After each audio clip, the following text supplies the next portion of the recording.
Welcome to How to Drink Live, everybody. How you doing out there in internet land? I hope you're here. I hope this is working. Is it working? It's working. This is live. Welcome, everybody, to How to Drink. James says hello. It's not Friday. If you think it's Friday, you might be in trouble, Ferdy. Oh, maybe you were trying to say first. Cherry Garcia, Toby Larone, I like that. You know what? I've upped my ante here. I've got some music stuff working, and I feel like at the beginning of a show like this, how do I get to my saved? Here we go. We should have the show opening intro. Here it is.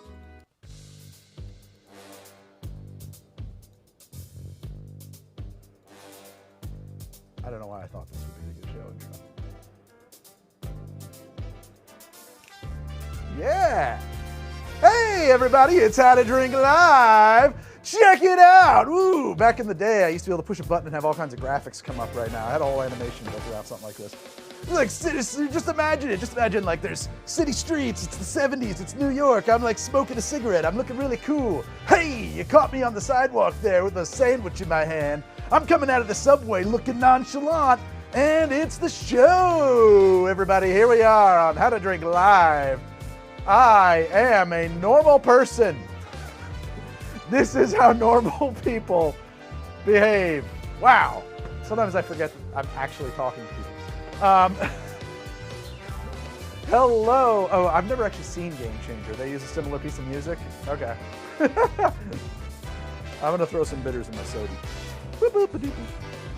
Hey, check this out. I used to have just this close-up-y camera over here, but now, if I do this, I can do, look, hi, hey, we got another camera. Check it out. You can see me do things. Oh, look at that.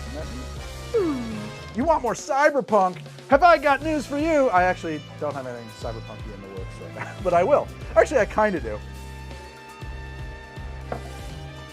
You guys want to talk about books? No. What do you guys want to do today? There's no topic. I don't have any plan. I brought some ingredients. I brought some books. I know that's very exciting. I feel like I'm just gonna read. I got, no, you want me to? Michael, okay. And then check this out. We can even go to, I think it's 3. Hey. I even have like a little stool back here I can kind of sit on if I give myself a half a second. And you know, I can have a drink and we can chat. If I'm sitting, it's a little better. Let's just pretend I'm sitting. Hey, how you doing over there? What do you think? I swapped the lens on this camera. This is very awkward without a chair. I swapped the lens on the camera so that I could do one of these guys here. I can't see chat when I'm looking over here. Oh, my wife's here. She says hello. That is the end of the intro song. Audio's a bit quiet. All right, now we have the regular music. I'm gonna take the background music down. I figured it out. I got it all set up so I can control music on my little buttons. I feel like that camera makes the audio look delayed. It might. There might be a different delay on it because there's a wireless HDMI hop there. That makes sense. It's a good note. All right, talking to that camera. And it would only be an issue for the live stream because it records internally on that camera. Oh, right, we've switched to 4. Right, sorry. This camera is delayed because it connects to the show by way of wireless HDMI hop, so there's probably like a 6-frame extra delay or something on it. This should be in sync. I can tweak it if it's not. And also, if I'm like, do you really think I'm too quiet? Hi, everybody. Hey, guys, this is Greg. I can crank it, I guess. Hey, how's that? That's probably a little hotter, giving it the heat. This is delayed right now. A 1 and a 2 and a 3. Still a touch late. I haven't touched it yet. All right, well, let's fuck around with it, huh? This is what we're doing here. It's very... oh, can I? Yeah. Camera 4. I think that's gain. No, I can't delay. I can't change the delay here. Yeah, sorry. Are we drunk yet? No. No, I don't even know if I'm going to get drunk. I'm drinking bitters and soda. I brought ingredients. Audio is air. The music was the problem. All good now. Yeah, I'm only off by 1 or 2 frames. That may be almost impossible to adjust for. I wouldn't be surprised if most of the live streams you watched are off by 1 or 2 frames. Weren't you in the menu? Hey kids, what's for dinner? You guys watching my favorite show of the moment? 2 favorite shows of the moment. Severance? Woo! Severance, good. Y'all watching Severance? That show is something. Hey Greg, any good Canadian corn-forward bourbon-style whiskeys? Man, I'm not that guy. I don't know that information that much. Got any new Perca-Colas anytime soon? Yes! And I want to do them as soft drinks instead of cocktails. Now that I got the HTD lab fired up, I can't adjust it, Luke. I can't. There's no button for it. I don't have a button. I can adjust. Don't worry about it, guys. You just worry about your job and I'll worry about mine. Why are Canadians so bad at making whiskey? I don't know. Looks like they're going to be drinking a lot more of that stuff, too. There's like a big... Why, thank you, JH.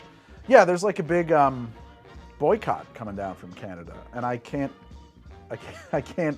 fault them. Any good hot toddies or a flip? Listen, guys, this is that part in the stream when since you're all asking these cocktail questions, check it out. Let me show you guys something here. You guys can see this. This is my phone. You probably don't want to see my actual phone. That's not good. This is the HTD app. Can you see that? I think you can. It's probably too small. Can we do it the other way? I don't have it set up to do that. It's the one thing I thought I didn't need to do. Here, what if I hold it up here and I adjust my focus? There you go. It's pretty sharp. So this is the HTD app. And look, you can, well, that's because it's set to my favorites right now. That's right, that's a good note. You can select your favorite drinks and have them in your pocket anytime you want. But look, and it's web-based, right? Some people have said to me, hey, Greg, that's an iPhone app. No, it's not. It's a website. It just looks like an app because I'm smart. I'm smart. And James Brown uses it and says it's amazing. Some minor things, but it's functional. That's right. Minor things. I mean, I made it. I'm surprised there's probably some major things. There's a lot of problems with it. I'm not going to lie, but this is the best I can do. Wait, where's the focus? There it is. So like every drink on the show ever is in here. It calculates ABV in theory. I have to update that, right? So like I picked one drink that's bad. Oh, this is literally an ingredient that's entered as a drink. There's a mistake there. It happens. There's a pretty, making me embarrassed here. But look, you can search by preparation method. You can search by ingredients. You can search by tags that we are expanding, or the media that it's adapted from. You can look at the drinks I made for Back to the Future, for example. And there's the Enchantment Under the Sea Party Punch, the non-alcoholic recipe before Biff adulterated it. And then if you wanted to go to that episode, you could go to the episode entry in the app and go to one of the other ones, like Lorraine's Sour Taste of Disappointment. I forget the things I've done. Oh, it's upside down? This will be really hard for me.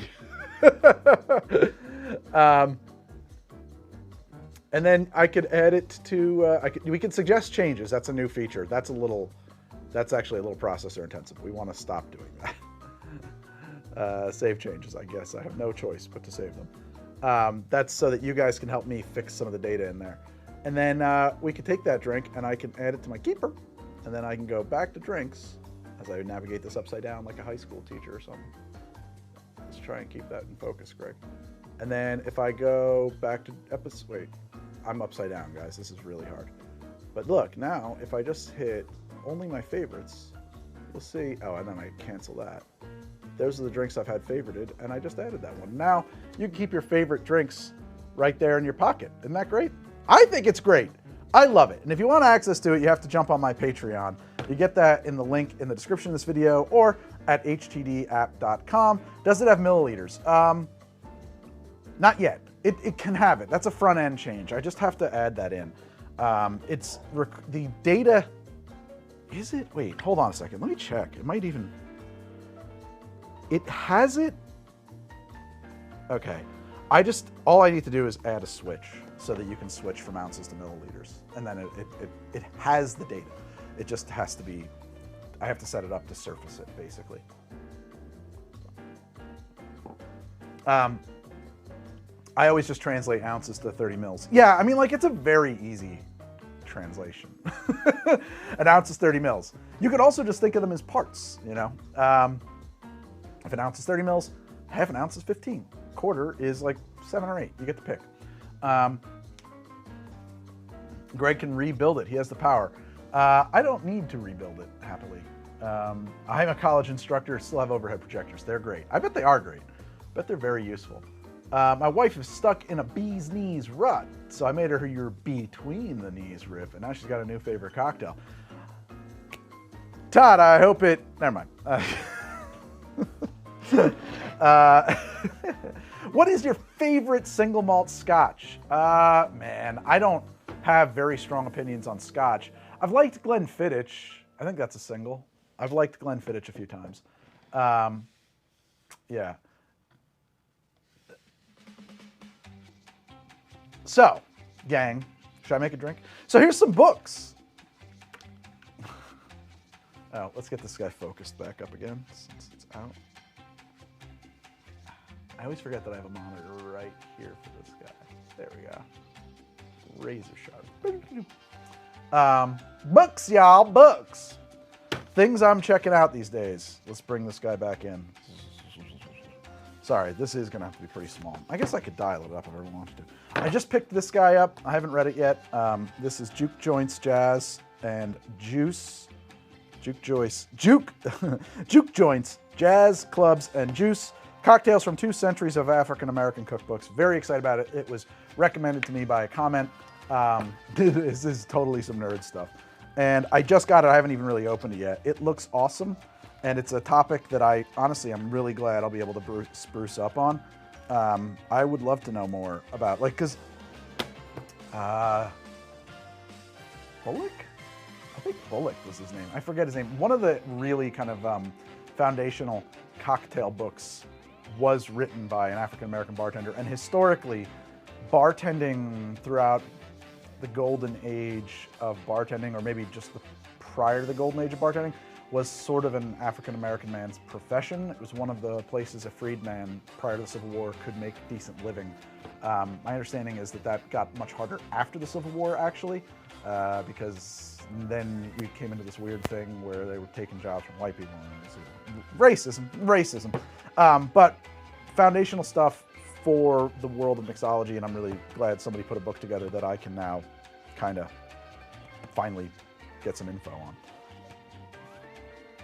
My big 3 for cocktail books would be Imbibe, Liquid Intelligence, and then probably one of Beach Bum Berry's books, although I usually say, like, the one that was for me is the Smuggler's Cove book. I just think you need a tiki book, you know?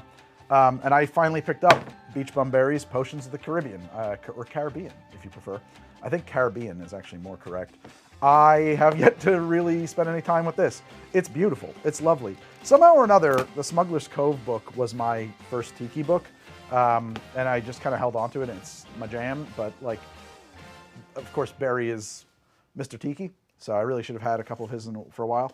I'm working on an episode about Gilded Age cocktails, and I was like, man, every cocktail is a Gilded Age cocktail for the most part. But hey, here's a definitive source. I have no idea if this is a quality book or not.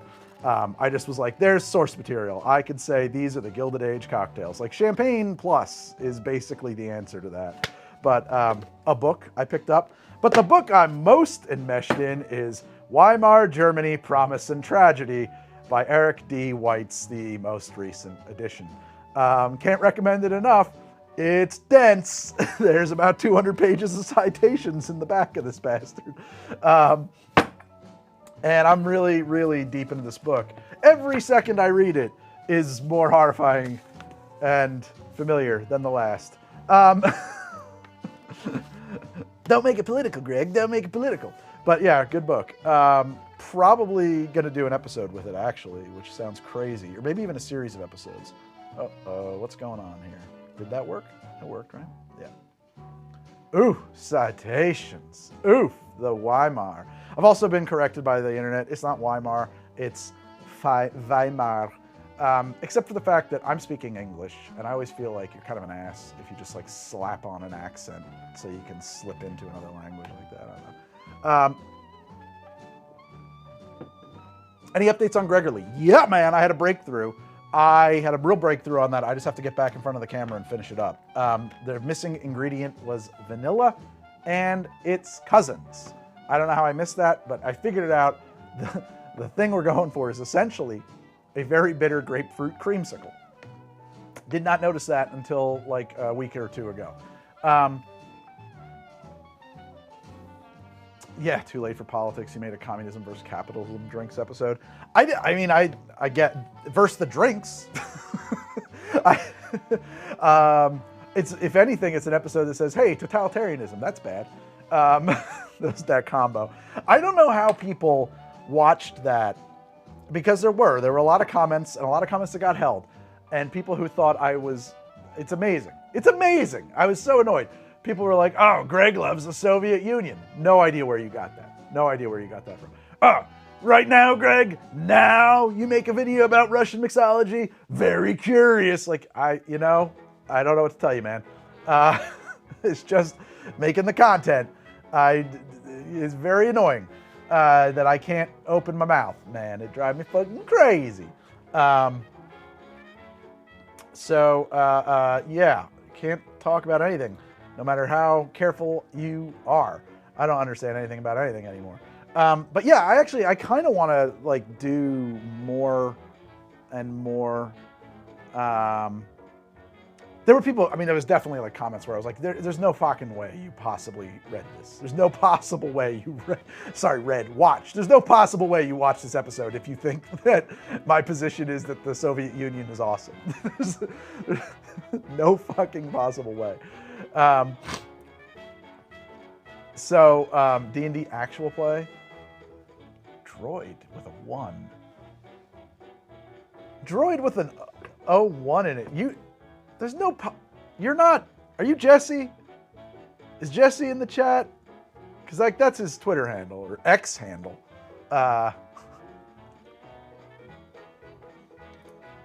Do a full episode on fat washing. So like so much of that stuff, yeah, I could do something like it. You are not Jesse. Okay, thanks, Droid. Well, you stole his handle.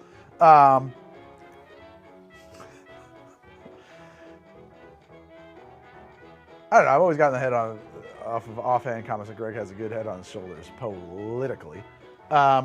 So yeah, I kind of want to do, okay, so episode, let's talk about the future of the channel. What are we going to do? What are we making? What are we making? What are we doing on the show? I'm actually working on a very ambitious project, something I've never done for the show in my life. I am working on what I call the Big 52. I am attempting to create a 52 episode runway because right now I basically shoot an episode and it comes out that week or the next week. And it's hell and I'm always like losing my mind and it's not fun to live like that. And truth also, and this is just reality, right? Like supposedly one of the cool things about being self-employed and a YouTuber is that you get to like make your own hours. If only. If only. But I think if I had 52 episodes in the can, I could probably take some time off. Maybe like not a ton of time off, but some time off, a little mental health or something. So that'll be exciting. I've been deep into the prep on that. And actually what's funny is that's why I'm live streaming because there won't be a new episode tomorrow for How to Drink because I'm deep into the prep on that. And I've got, I think, 38 episodes that are shaping up to actually be shootable. I'm probably gonna like get those over the hump to be ready to shoot, grind them out, and then take like another second to finish the rest of that. I did a bunch of math on that. Actually, I just built a little spreadsheet. I actually need 63 episodes probably to do a 52 episode runway. And I can do spoilers, sure. I don't give a shit. I mean, there's like 300, 400, almost, we're at 360 people here. If there was like a couple thousand in here, you know, get them in, bring the people in. But I might be a little bit cagier about what I'm going to talk about. But yeah, I can talk in here. We can talk about spoilers in a second, because there are some exciting things I'm really excited about doing in this series. And I think because of the way I'm developing it like this, I'm coming up with ideas that I wouldn't have otherwise. I gotta say, I'm on episode like 5 something of the show right now. Please tell me this is better than working 9 to 5 for a shitty avarice-plagued corpo. Yeah, it is. Obviously it is. Like, I'm my own boss. Even if I worked 1,000 hours a week as my own boss, I would rather do that. Although technically you're my boss by some metrics. Like, it's a very, I'll say this, like, I don't want to get back onto this because I think this is an important thing to talk about, right? Like, I've had jobs. I've worked many, many, many jobs. I'm famous for working many different jobs. The monotony of a job is monotony, and you come in and you grind out your hours and you go home.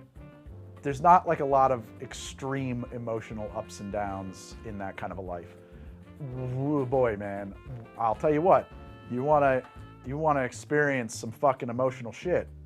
Shackle your whole family's fucking fortunes and survival to the whims of an electronic god and a bunch of strangers on the internet. See how that feels. That'll be fun. That's a hell of a roller coaster.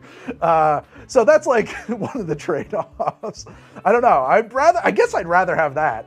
I'd rather just live at a roulette wheel, I guess, than cope with just a grinding, draining monotony. So, because I'm choosing this. If your 9 to 5 is demanding that much investment from you, I don't know, man. I think it might be time for a different 9 to 5. No, I think the algorithm is generally speaking good. It's a good thing. It's what makes the shit work. Okay, so the Big 52. Where the hell was I on that topic of conversation? Right. So like something I've kind of wanted to do with the show for a while is. Oh, that's what it is. Like, I'm like 500 episodes into the show or something, and it's hard to come up with ideas. Like, once in a great while, I get a comment like where it's just like, what are you out of ideas? Like, fucking yeah! Yes! I'm kind of out of ideas. Actually, you would be too, man. I've done the drinks. I've done them. I've made a lot of drinks. I got an app with 1,400 fucking drinks in it that I've made. You get access to it at htdapp.com.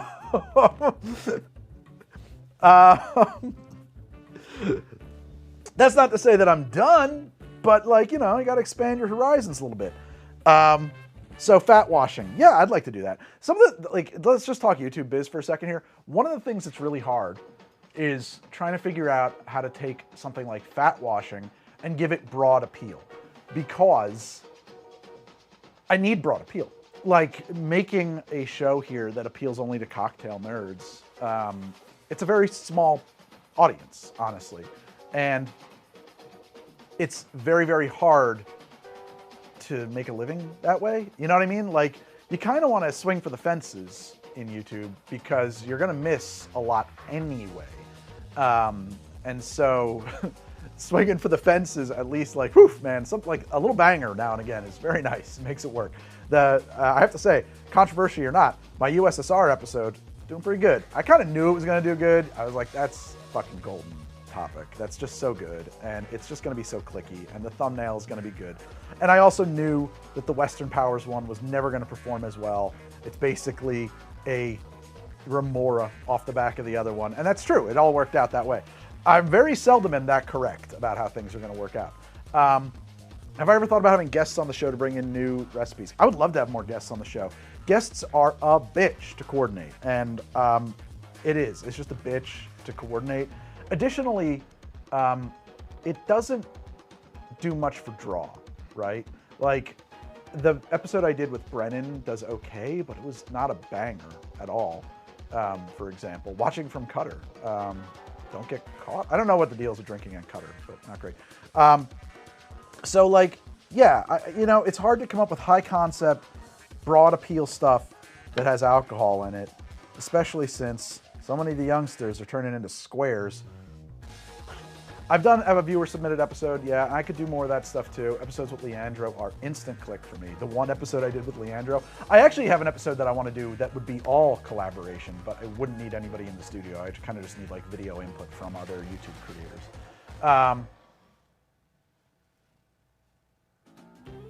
I was too ahead of the curve on having Brennan on. Really? I don't know about that. Newbie here, needs your support. Okay. Mythical Kitchen. I was on his podcast actually many long times ago, and I'm sure I could get. I have an aphasia, so first names are hard for me. I'm sure I could get that fella on if I really wanted to. But like, yeah, like that stuff's fun. It's a pain in the ass to organize it though. You like the episode where Josh Shearer, thank you. Get Max. Max and I have texted, I think. I should get back in touch with Max. But yeah, anyway, more Star Wars cocktails. It's a weird life, dude. I'm not gonna lie, and I get it right sometimes. But coming up with, what am I gonna do for a drink next week? What am I gonna make for a cocktail? How am I gonna make a cocktail about that? Constantly is a grind. I have for a long time kind of wanted to do more history stuff on the channel. Almost to the point of maybe pushing it into the direction of a history podcast with drinks. A lot of people hear me when I say this and they say, I would love more drinks history. No! I said history with drinks. So I want to be very clear about what I'm talking about here. That's one of the reasons why I'm reading my Weimar book. Because I want to do a 5-part series on the Weimar Republic. 5 parts, maybe, I don't know. I'm trying to figure, I wrote down the Weimar Republic in 5 drinks at a time as part of a series I'm kind of tentatively calling 1 drink at a time. Weimar Republic in 5 drinks as part of the 1 drink at a time series. Drunk History, the revival. How about History Drunk? I'm trademarking that. History Drunk is so good. Except for the fact that I'm seldom drunk and I don't want to actually promote drunkenness. I know that's very weird. I know that's really weird sounding, but anyway. You let me work with my cognitive dissonance, okay? You don't need to make sense of it. Yeah, anyway, super cool stuff. And I think that I can get 3 for sure out of Weimar. It could also just be 1 really long episode, but increasingly, for a long time, and I think that might have been the pandemic, long content, almost the longer it was, the better it did. Almost the longer it was, the better it did. I think people now have an appetite for somewhat shorter episodes. Like 22 minutes is like the sweet spot. And I'm thinking that Weimar's 5 episodes or 4 or 3 episodes, because 22 minutes is the sweet spot. So I have found a good source for cocktails for the Weimar. There's a well-known or bartender of repute who was the head bartender for the Ritz in Paris from 1921 on, and he published a book in 1936. It is marked with all the cocktails he invented, some of which are very well known. And Paris and Berlin would have had a shared cocktail culture due to proximity and just sort of the time and the place. And he was a German bartender, so I can safely say that anything he invented, to me, fits the mold of a Weimar cocktail. So I think it'll be like, we will have an episode where I make a drink, and while I'm drinking the drink, I talk to you about, like, you know, the 1919 revolution that created the Weimar. Then episode 2 might be about, like, the nightlife in the Weimar, and so on and so forth, until we finally get to the end of the Weimar. Very interesting stuff. Why am I into that? You ever watch that show, Babylon Berlin? If you don't, you should watch it, and you should watch it dubbed. It's like the coolest fucking show ever. It's a German show, 1 more season coming out. I think they're filming the final season now. It is awesome, awesome noir show about detective and the police in Berlin. I think the first season starts in 29 or 28, and it's moving on from there. Is there much info out there for early 20th century stuff? Drink stuff. World War I powers, Habsburgs, French, Prussians.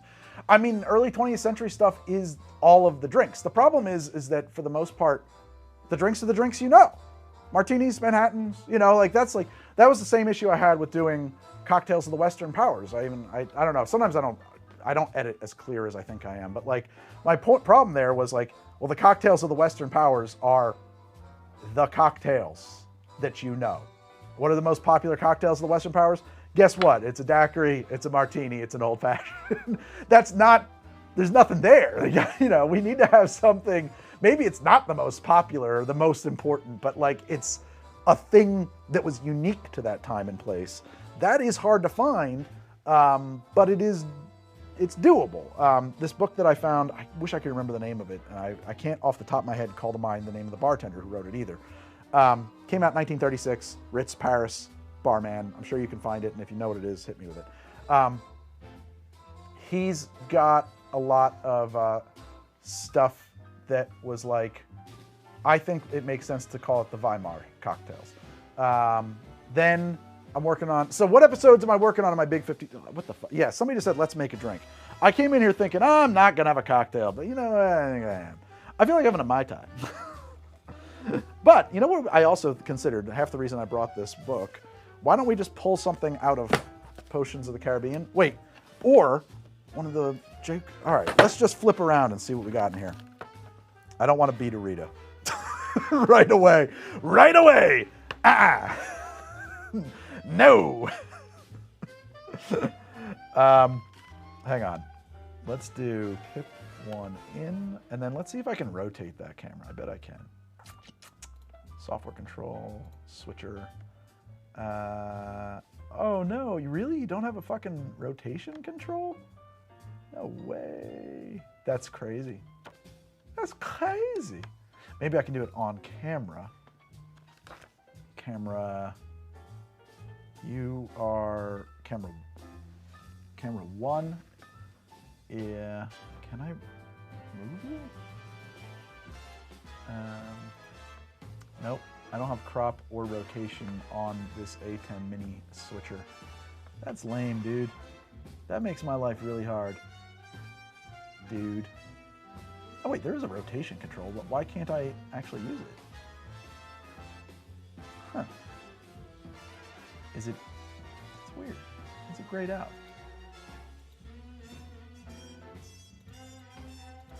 Weird. Is it because there's a border or something? That's really weird. I know. This is like very exciting. Greg stares at a camera, at the screen that nobody can see. Is it because it's... No?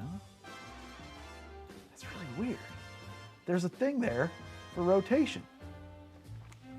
Can I just do it up here? Yeah, probably. Oh, no, not really, because that monitor would be fucked if I did that. God damn it.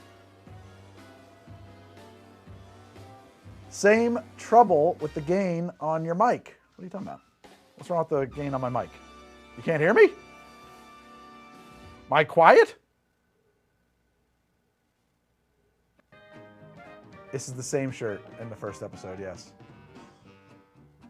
Well, all right, I'm just gonna have to read upside down like a high school teacher, a grade school teacher, a kindergarten librarian.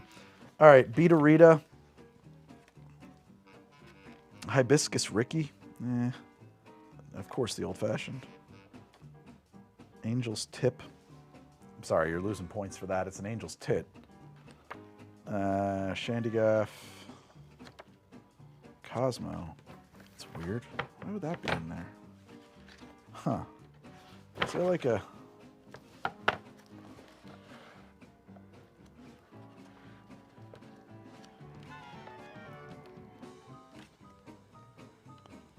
Jerk Spice Bloody Mary. Daiquiris for a party. Planter's Punch.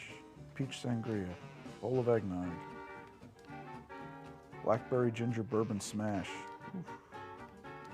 Hibiscus Gin Ricky. Of course. Angel's Tit.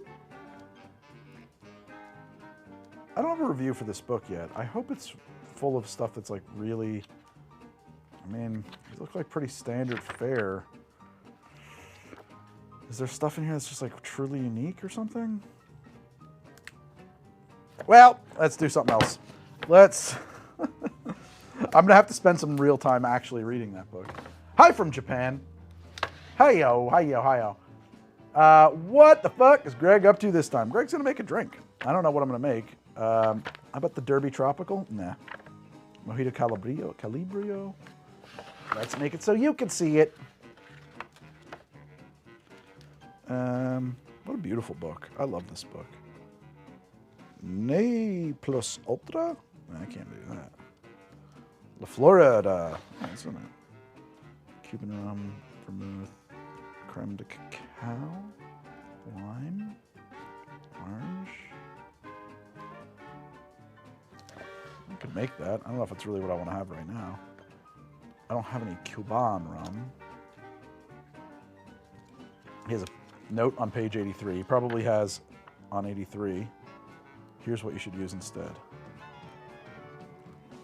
And the daiquiri, Cuban rum.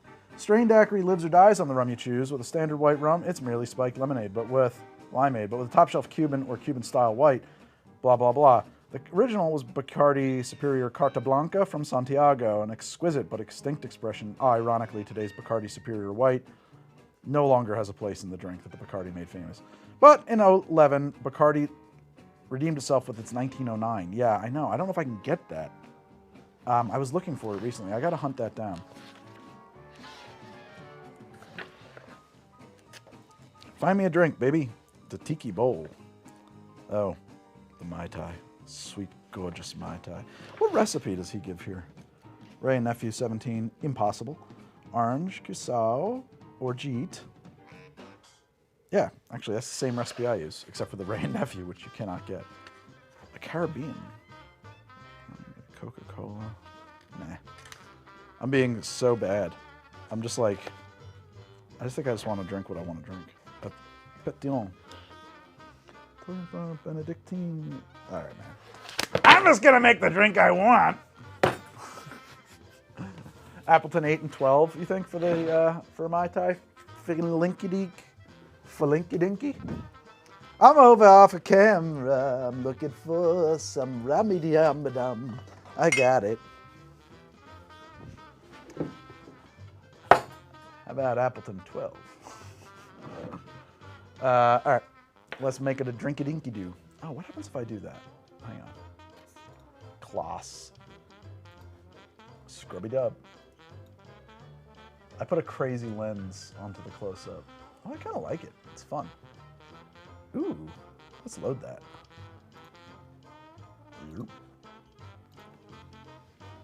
I think that's more fun. Let's switch source to 3. Check it out. A little flare. Too much flare? No, I don't think so. It looks pretty good in feed. That's a different lens than I normally use. It's much wider. It has a much more, I don't know. It's kind of fun. I like it. I sort of like the extra wide shot. The focus. Where's my focus on that lens, though? Oh, okay. I would have to adjust the focus a lot. It's like over here. That's not good. We can't use that. Let's duplicate. Hey, Greg, why don't you interact with the audience and make drinks? Why don't I? We'll call this one base. I think that's a 20 mil. I usually shoot a 50. We'll just get my focus, delete access, scrub to 1. I've been interacting with you aplenty. The keyboard under the bar is diabolical. Yeah, I got a keyboard drawer under there. Drawer. You can actually now in this camera, you can see the control center. There's an iMac here bolted to the bar, just the top part. This is where the switcher is. The Stream Deck that controls the switcher. My little live stream monitor. This is the thing that records. Well, you can probably see it better if I actually focused it, right?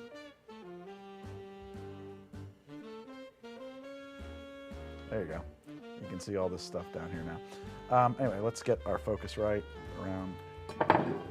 Get my focus pole. I didn't know what I was doing with this camera yet, sorry. Sometimes you guys got to see how the add keyframe to selected axis. Scrub it to the end. The PA State Board hates tiki. Oh. bastards. Add keyframe to selected access, scrub it back to 1, and let it run. Now we've got a 20 millimeter bar work shot. All right, let's make a fucking Mai Tai. I had one of these guys last night. It was delicious. It's kind of fun. It's like a wild looking behind the scenes kind of look at stuff over here that normally you don't get to see. Part of the bar storage, cocktail storage. It goes all the way around behind the bar. So, shaker, right, you make it with a shaker. We need an ounce of lime juice, says Greg. Get some limes.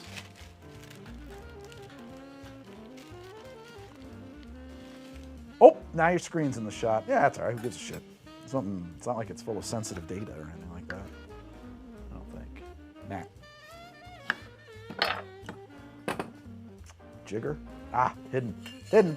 How many bottles do you have? That's a great question. And you know what? We're going to find out because I bought a little clicky guy. I don't know where I put it to count them. It's over 300. I did this once before, and we're going to find out because I have an episode I want to do called the Mega Bottle, where I'm going to pull 2 milliliters or whatever the math suggests I should use from each bottle and mix them together to make one crazy thing. And then we're going to figure out what cocktails I can make from the Mega Bottle.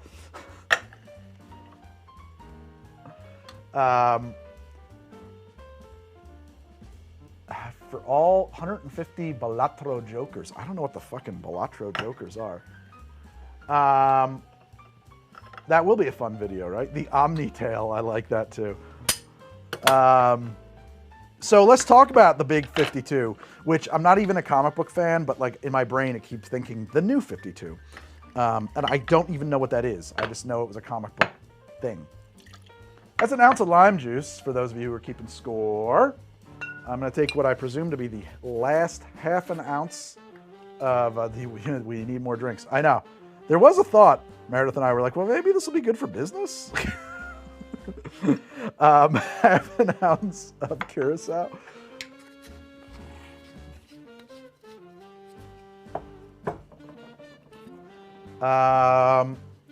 When DC ruined their line for 5 years. 1 ounce of orgeat. Apparently, Trader Vic uses, or Don Beach, whoever's recipe this is, only used a half, but they're wimps. Or maybe they're just tougher than me. And I'm going to go 1 ounce of the signature. And 1 ounce of the 12. Is Meredith present? No. She might be in chat. She had to go pick up her kid. Meredith is, I don't know, probably like a 5 or 6 hour drive away from where I'm at. Thank you for the fun content. Some beginner sweet cocktails. Beginner sweet. Beginner sweet. Dude, I mean, I always tell people to make themselves a whiskey sour. I think a whiskey sour is probably the perfect like first cocktail. I really don't think you can beat it for a lot of reasons. I think a whiskey smash is another good one. Guys, sometimes I gotta go get my ice. So those are cool. Oh, Mara's in chat. Hi, Mara. How you doing?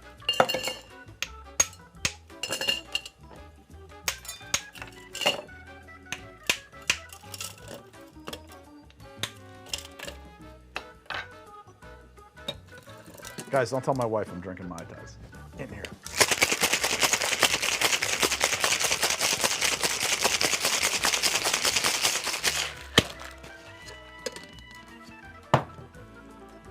I don't use a mold.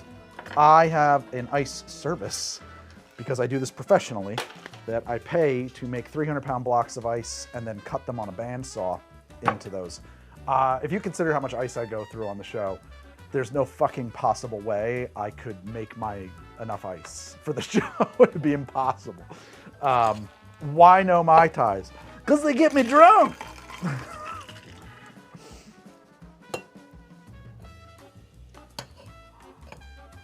You don't really drink and you haven't since before starting. How has anyone asked how Greg and his family are doing? I hope well, given the current political climate. Well, I mean, we're fine, I guess. I don't know. Like, we're not in great spirits, but We're not in, whatever. Yeah. I mean, think about the poor people in the stock market. How are they doing? That's who I'm worried about. Every other day, tariffs on, tariffs off. How do you do business like that? Tariffs tomorrow, surprise, no tariffs. He's supposed to be a business guy, right? I gotta get drunk. Holy shit. Kudos on that suggestion of the 8 and the 12. That is chef's kiss. Oh, Trader Sam's? First off, say hi to Diz. Secondly, Dr. Diz, that is. I love the hippopon of Mai Tai. I fucking love getting thoughts on bamboo. It's the bum for you. I love a Mai Tai down there, hippopon Mai Tai. I really like the it's fun. None of the drinks are bad. They do great riffs on the classics. And here's another neat thing. The bartenders there are like real for real, know their shit guys, and they have a whole bar there. They'll make you what you want for the most part. So there you go.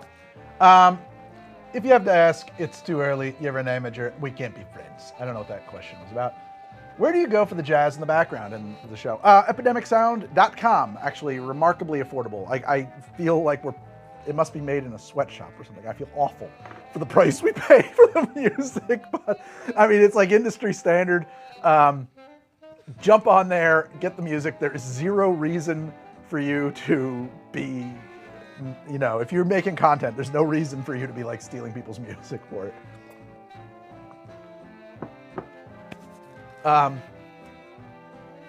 Sweatshop jazz. It's my favorite genre of jazz. I will say, YouTube has rolled out like a creator music beta feature where you can look up songs and see what it will do to the monetization of your video. If it'll be like, oh, nobody can watch this video, or oh, it'll be a shared monetization between you and the creator or something, or if you can license the music. They have licensing right in there.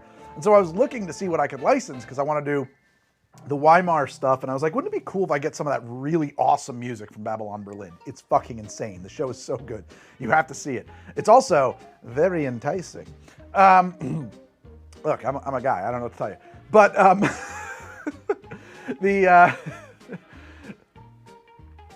so I was looking to see what you get in there. Couldn't get it. But like there's real bands in there, and some of it you can license, and like real. Anyway, long story short, you can license any Ace of Base song for $200, and you can have yourself some real Nazi music in your show because Ace of Base is a Nazi band. It's a fact. Marco, no, you shouldn't. You're gonna have a great time, honestly, saving your money. I think that it's like, hey man. My favorite Mai Tai is made with, that's true, by the way, Renee, it's not a joke. The guys had to apologize for the fact that, yeah, Happy Nation is it's a white supremacist album. That's a fact. You can look it up. The guy who wrote all the songs is like, I had to apologize for my political beliefs. Clark, you must be young or very old. Ace of Base was like dominating the airwaves in the 90s because it's bad. Wartime Trench. I don't like spiced rum. And I like bamboo less than others.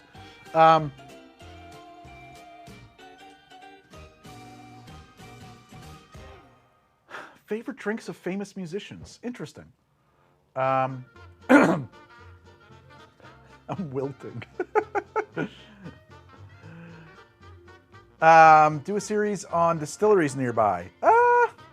Again, like it's such like cocktail nerd stuff. I love, I mean, obviously the corest part of the How to Drink audience is cocktail nerds, but I want to get my fucking greasy little tendrils out into the everybody audience. So I love those ideas, and when I can, yeah, this is some limp, this mint needs some Cialis or something.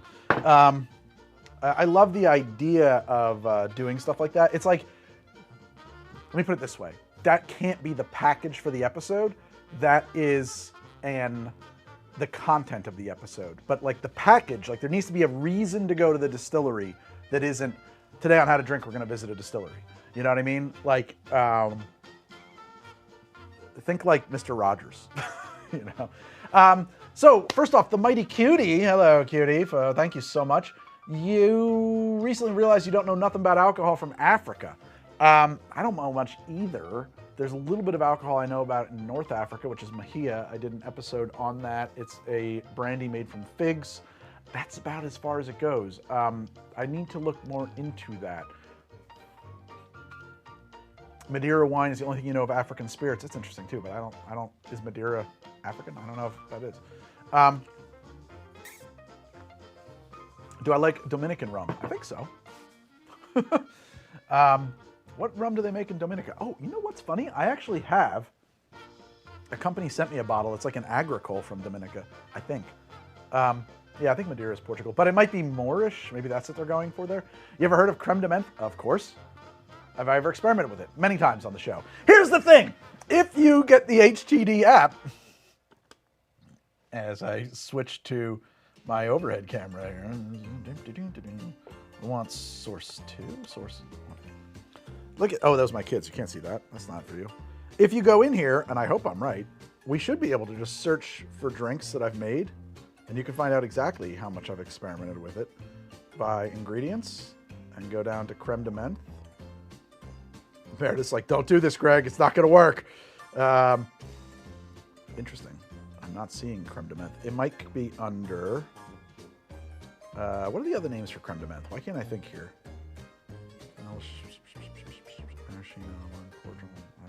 Honey syrup.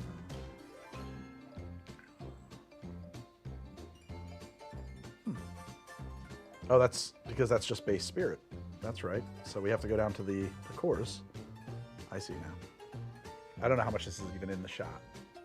It's totally not, and it's not in focus. Anyway, creme de menthe is right here. And there's a bunch of drinks that I made that used creme de menthe, and some of these are originals, and you can get them that way. You will get the How to Drink app at htdapp.com. I made it because I was going to die if I didn't, because the revenue on YouTube has been garbage. Without Patreon, this show dies. It doesn't exist. It's a full-time job. It is multiple full-time jobs because it takes me 60 hours a week and Meredith like 50 or 60 hours a week. I don't know. Meredith, what do you work, like 100 hours a week? I have no idea. It's a lot. And then we have occasionally freelance editors to make it even a little bit bearable. Used to be always freelance editors, but because YouTube chopped my fucking legs off, it's more occasional than always. I hate that. Yeah, go to htdapp.com. It'll direct you to sign up for the Patreon. You get to join. Right, what do you get at HTD app from my Patreon? Thank you, Irby. Irby the Gerbies. Irby is a Patreon. We have a private Discord. Do you like Discord? Do you like Discord? Would you like to hang out with me? I'm in there all the time chatting it up. A lot of those people already know about the Big 52 because I've been running ideas by them in our private Discord, which is run by a couple of amazing mods. I love these guys. They are my heroes. They're setting up like a TTRPG game. We got a Secret Santa. There's like bi-monthly happy hours they all hang out in. It's awesome. And I'm in there sometimes talking about stuff. It's great. There's behind the scenes content, exclusive episodes. There is exclusive drinks. I'll shoot an episode with 4 or 5 drinks in it. And guess what? The patrons get a bonus drink. There's one more. Goes over to Patreon. There's all kinds of good stuff over there. And if you love the show, I would just beg you to go take a look and see if there's something that strikes your fancy. Because really, the show is increasingly for the patrons. Like that's the reason it works. Patreon it used to be the other way around. YouTube used to be by far the lion's share of the revenue that makes this all possible. Now it's the other way completely. It's completely reversed. Patreon is it. To the extent that like Meredith and I have been kicking around the idea of maybe even like decreasing the offerings on YouTube and just like switching to more exclusive content on Patreon. What about True Tiki? Drinks that are made by locals in Oceania and Polynesia and Micronesia. I'd have to look into that. I don't know if there's a whole lot of history of distillation in those places, to be honest. Have I ever had Sambuca? Not specifically, but it's an anisette. I can relate to it. We'll talk about YouTube in a second.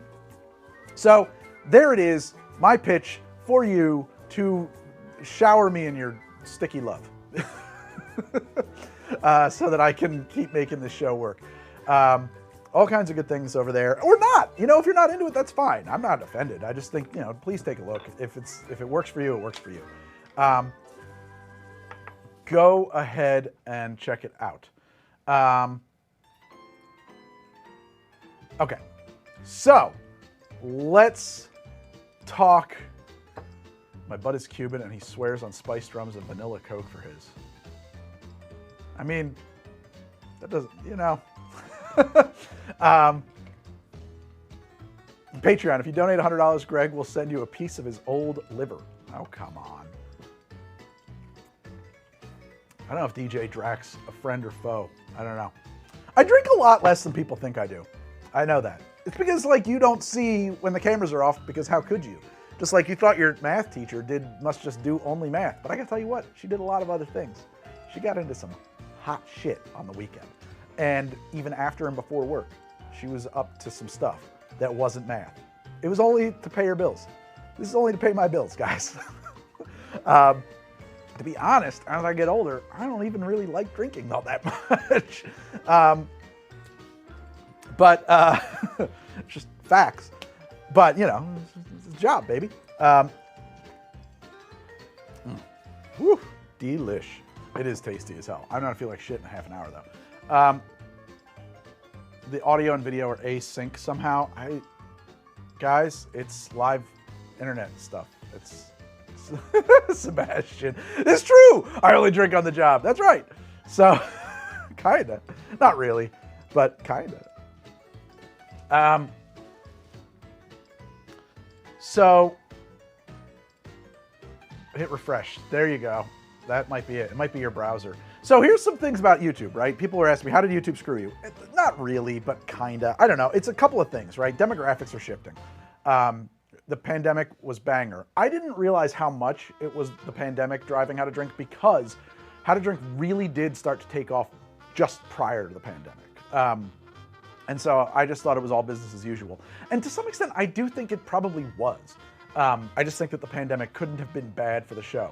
But like anything, this show's been going for like 9 years now I'm coming up on, and like 5 years is about as long as an audience can stick with something. So if you've still been watching me from 9 years ago, thank you so much.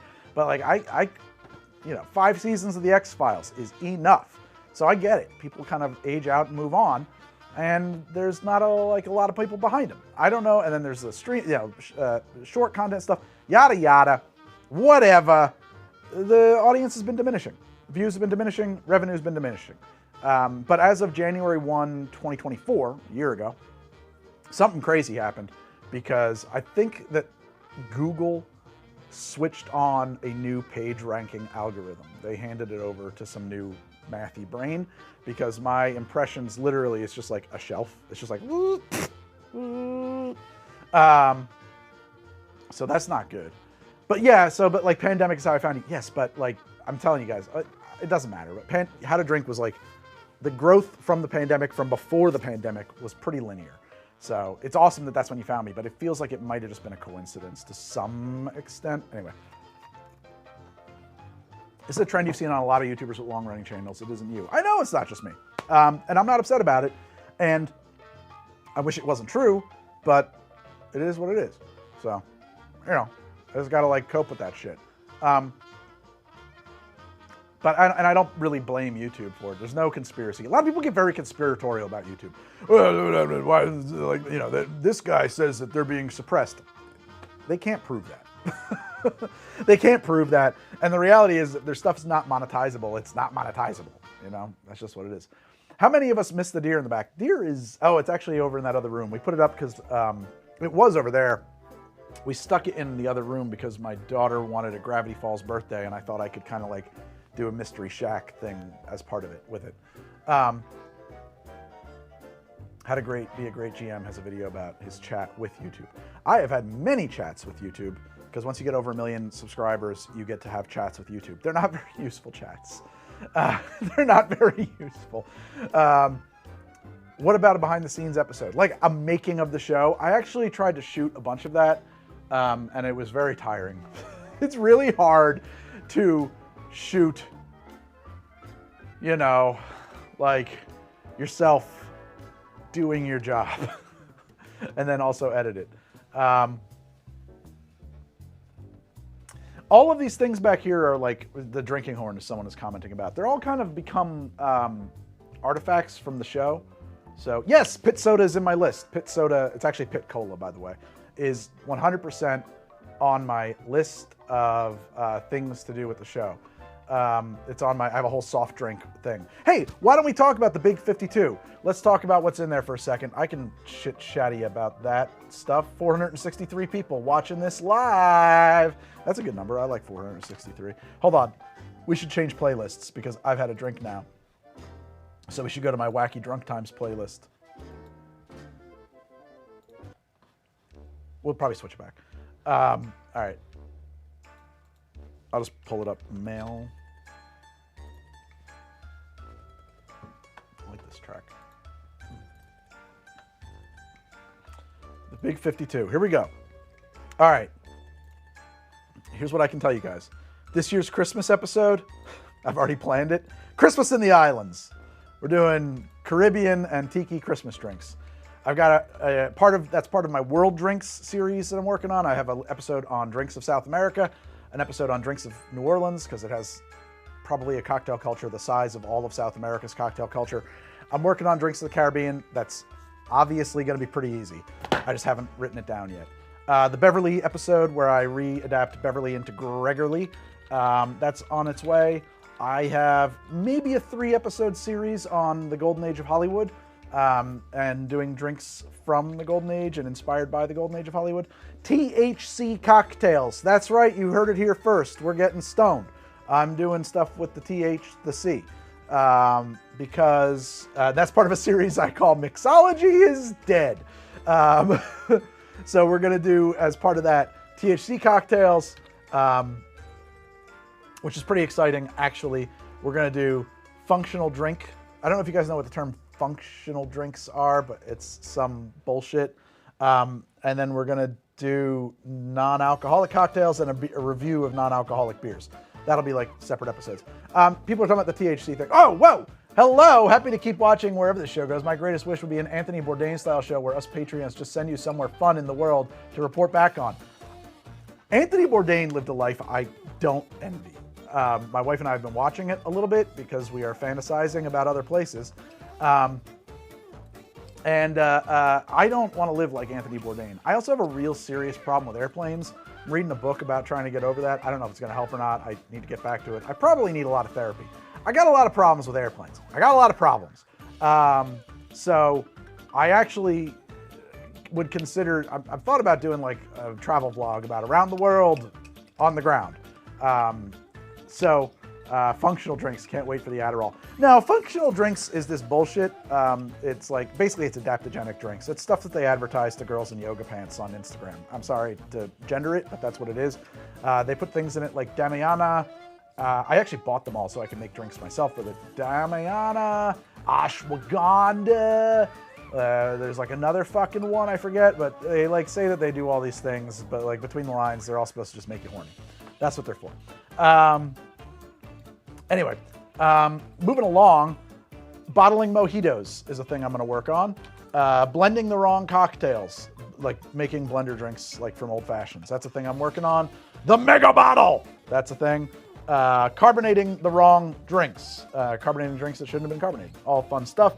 Okay, favorite drinks of the best presidents. Favorite drinks of the worst presidents. 2 different episodes. Meredith and I have been talking about doing this. So if you're an Amazon associate, if you get Amazon, what do you call it? If you do Amazon like affiliate links, and we do, you get these really stupid emails from Amazon all the time, like, here are the things we think you should be selling because we'll give you a little extra money for it, and it's fucking garbage. Always garbage. So we have this idea for an episode called Amazon Wants Me to Tell You About, where I review that stuff. This one is a gold mine. I'm really excited about it. It started out as a thing called Apocalypse Cocktails. Cocktails to make with the contents of your fallout shelter. So like cocktails made from grain alcohol, MREs, and dehydrated foods, for example. But that turned into, because I was researching it, and I was like, holy shit, I can get instant grape juice. I can make wine with that. That's a whole other episode. And then I saw all these like huge cans of dehydrated apples. And I was like, we can make cider from that. And that's another episode. And then I started thinking about I found a stainless steel jerry can, and I said I could make a still from that. So we're gonna ferment Coca-Cola and distill it into Coca-Booze. So I'm very excited about that. So it's like a 4 or 5 episode thing about living in the fallout shelter and making booze. How to make cocktail cherries. Yeah, toilet wine. It'll be toilet wine for sure. It'll be hooch. Exactly, the hooch arc for real. That is what it is. How to make cocktail cherries is a really interesting question because every fucking blog I've seen on this is giving you bad advice. I don't like any of their advice. I've been doing a lot of research and experiments on it, and I think I've cracked it with a lot of help. I think I was like, I almost know how this is gonna work. And then Darcy O'Neill pointed me in the direction of a patent. And I was like, yes, I was correct. Thank you for carrying the ball across the finish line. That's very helpful. Aren't there laws about home distilling? Yeah, but everything you're gonna see is fake. It's just water, so I'm not distilling anything in real life. You can't prove anything. Fuck you. So, yeah. So I'm going to talk about making cocktail cherries. Not brandied cherries, because I hate that term. It's so stupid. It's not what you want. It's not what you want. You want preserved cherries that are nice and plump and tight, okay? So we're going to work on that. I really liked my episode 5 Drinks to Know by Heart. It was the whiskey drinks. I'm going to rebrand it that way. It's a thing. Anyway.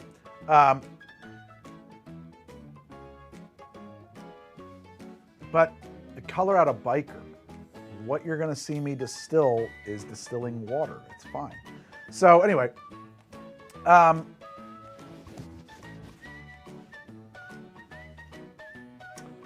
might look into that though. So 5 drinks to know by heart, 5 rum drinks to know by heart, 5 tequila drinks to know by heart, 5 tiki drinks to know by heart. Look at that, I just made 4 episodes. That's coming up. Bartender's favorite cocktails. That one, I thought I was gonna be able to find more in the research department if that is, that's not really true, ZWOC. It's illegal whether you're selling it or not, typically. Depends on states, but generally speaking, it's just illegal. So, bartender's favorite cocktails. I think I'm actually gonna get collabs on that one. I think we're gonna bring in other YouTube bartenders and make their favorite drinks. Or really the idea is that they're gonna input the favorite, like, there's a drink called the bartender's handshake. It's not a drink, it's a shot of ferment. But there are other things like that. And so I'm gonna look for bartenders like Leandro who have worked behind the stick to tell me what is the bartender's drink and see if we can get different opinions on that. Guess what? Quarterly, customer's always wrong. 4 more customers always wrongs. Meredith has been pushing me forever to do an episode that we are calling The Worst Mai Tais in America. She has been collecting Mai Tai recipes from restaurants and bars all around the country. We're gonna make them. They're all gonna be bad.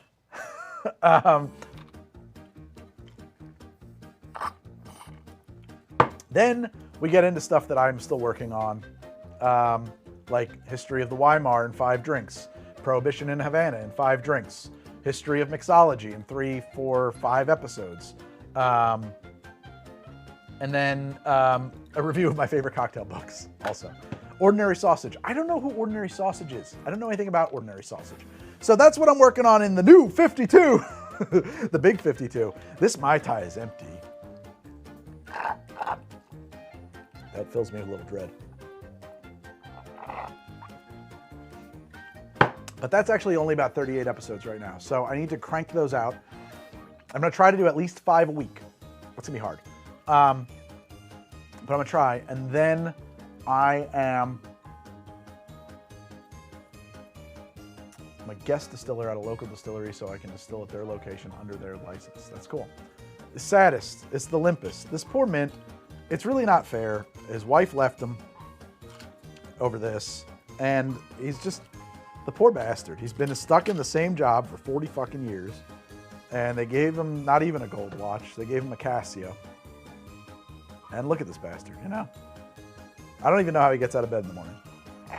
Hi, Greg, off topic. Is your closet full of these plaid shirts, or you've been wearing the same one for the past years? Excited for the Hollywood idea? Same shirt. And in fact, as I put it on, you don't need to know this, but you're gonna find out anyway. It's time for its monthly wash. I only wear it for the show. It's a piece of costume now. It used to actually be my favorite flannel shirt, but I mean, like, it's full of holes all over the place now because they don't make it anymore. It's a shirt that I got. I mean, I'm sure I get one like it, but I got it at Eddie Bauer. I was really into Eddie Bauer at that time. So it's my last Eddie Bauer shirt, as far as I know. They made great flannels for a while. They don't really do it anymore. It's Eddie Bauer. It's Eddie Bauer. So, I mean, they'd have to like reweave it, you know. I don't want reweaving going on. It's a pain in my ass. It's a pain in everybody's ass. It's too much money. It's not important. You're gonna lose half your audience if you change shirt. What if I take it off? You think I'm gonna lose the audience if I just go shirtless? Yes, they will pay me to put it back on. I've wanted to get rid of this shirt for so long, to just like not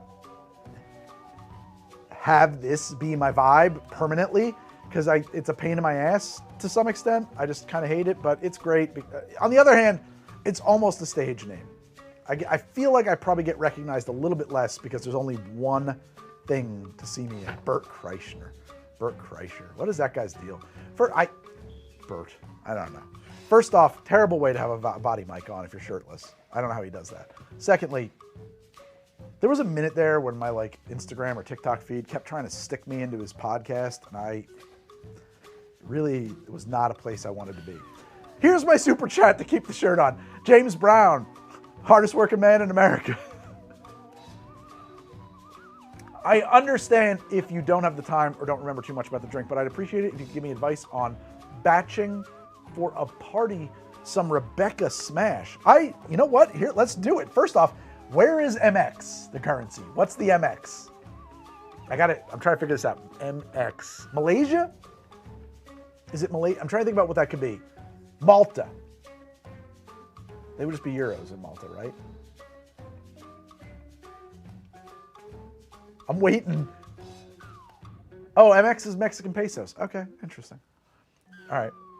I'm an ass. Oh, you didn't need to do that again. Oh, man. Thank you, Nico. All right. So let's take a look. We're going to look it up, the Rebecca Smash, because I don't remember how to make it, but I can find out. I don't know if you guys know this or not. I don't. So first off, I have epilepsy, and I'm on medicine for it.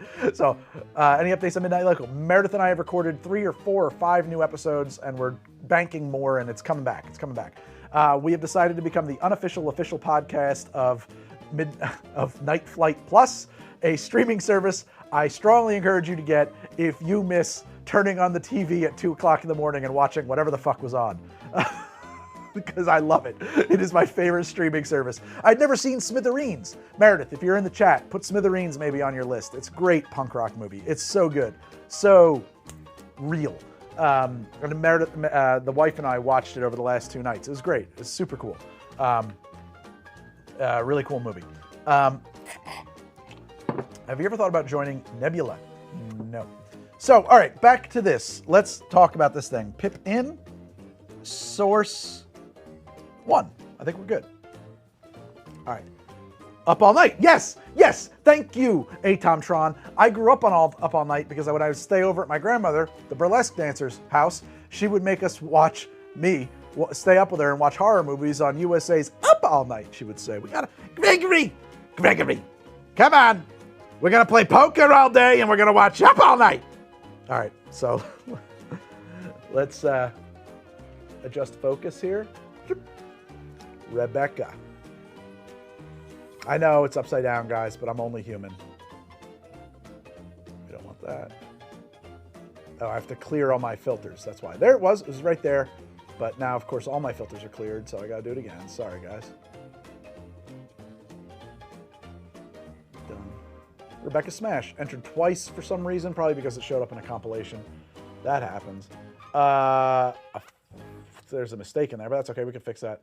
I need lemons. I can't make it again right now because I don't have any lemons. Let me see if I can. Oh, you know what I can do? I can read it off of my monitor. Then you guys can see it as well.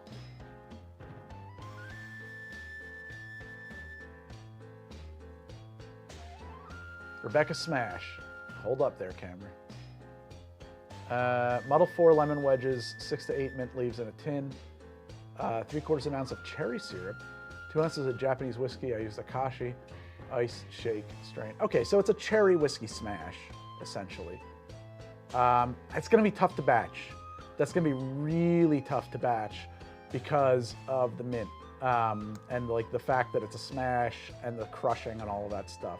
If I was gonna batch that drink, and by the way, guys, you can get this beautiful app at htdapp.com. Please, please, I am begging you with every ounce of my being. I have bills to pay. Sign up at htdapp.com. This show is brought to you by viewers like you. All right, no, if I was going to make that as a batch, I would batch the glassware. So I would have, let me just think. This is what I would do. This is just my first thought. I would take the Midori, the cherry syrup, and the whiskey, mix them up in like a pitcher with some ice, right? Were there cocktails unique to gay or drag bars? I don't know. It's a good question. I'm not a source on that material. So I would make a pitcher or a bowl or whatever of those guys, the Midori, the cherry, and the whiskey. Then I would put out my glassware. Let's say I'm gonna have 12. I don't know how big your party is, but like probably 12's enough. And I would fill each one with the lemons and the mint, and I would smash them up. I would just do that before my friends came over. And then I would just have like I would just let people put their stuff in there, maybe put like a stir stick. I don't have any on set, but like literally like one of those like old school mid-century stir sticks or a plastic stir stick or whatever. And boom, that's the way I would do it. I don't see a better way to do that, really, because the mint, I think that's the way to do it. It's not a drink that's easy to batch. I gotta catch up here with what's going on in the land of super chats, by the way. Thank you so much. Money for passage on an ocean liner. I wonder if they have decent drinks. Thank you, bacon and football.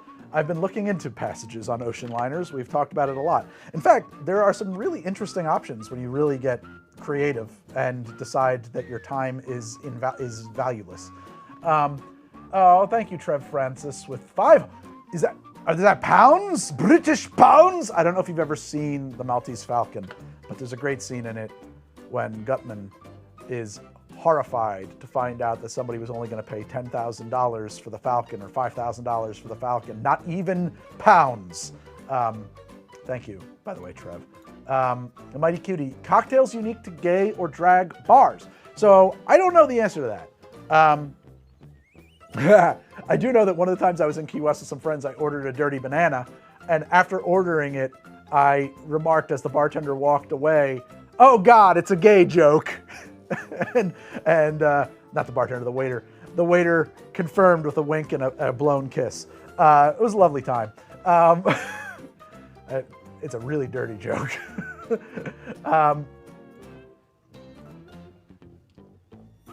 I was thinking on, Nico says, skip the smash part and use lemon juice and mint as part A and everything else as part B. Then place them together. I don't want to mess up the flavor. I don't know. It's about the same. Yeah, whatever you're thinking is going to work too. It was just my own idea. Thank you guys all so much.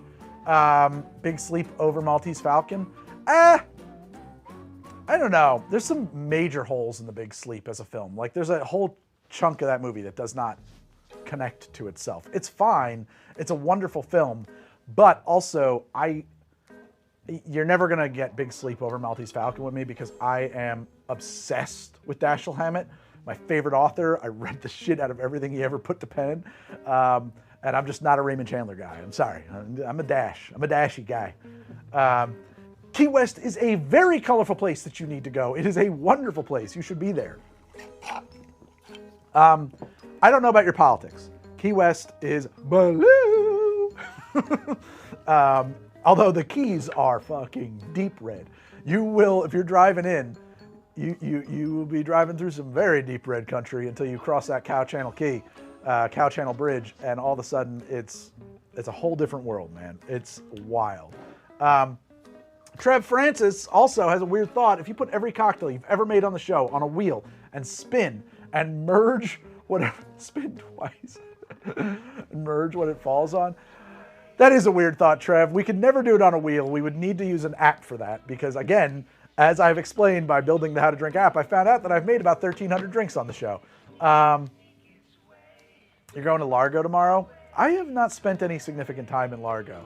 Also, thank you again, Trev.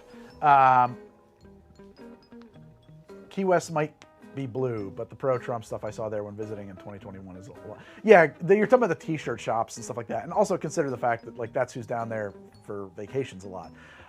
So one of the very, very nice things about this job is that I do get to take long trips because I don't have sick days and stuff like that. I get to do what I want. And if you have the time, you can stay in Key West for a month for like less than you can stay in Key West for a week. So we've done that a couple times. And if you're there and you start to meet some local, I don't know, a month's not that long, but like there's a very clear divide between like the culture of the locals and the culture of the people who are drinking up and down the street. Not that I didn't spend plenty of time drinking up and down the street. Did an awesome audiobook get recommended? I got a 12-hour car ride tomorrow. I'm not big on audiobooks, honestly. I find it hard, but I do really like for driving. American History Tellers is a podcast I've liked many times. Florida sucked for you politically. I can believe that. I'm sorry to hear that. How many people we got chilling with us? Chilling like villains. 478 people here on the chat. Thank you guys so much for hanging out with me. What should we do now? Who's Bill the Cat? Bill the Cat. Isn't Bill the Cat... That's like an old cartoon from the 70s or 60s, like real underground stuff. Am I right? Or am I thinking of Fritz the Cat? I don't know who Bill the Cat is. Well, there's Felix the Cat, then there's Fritz the Cat. I don't know who Bill the Cat is.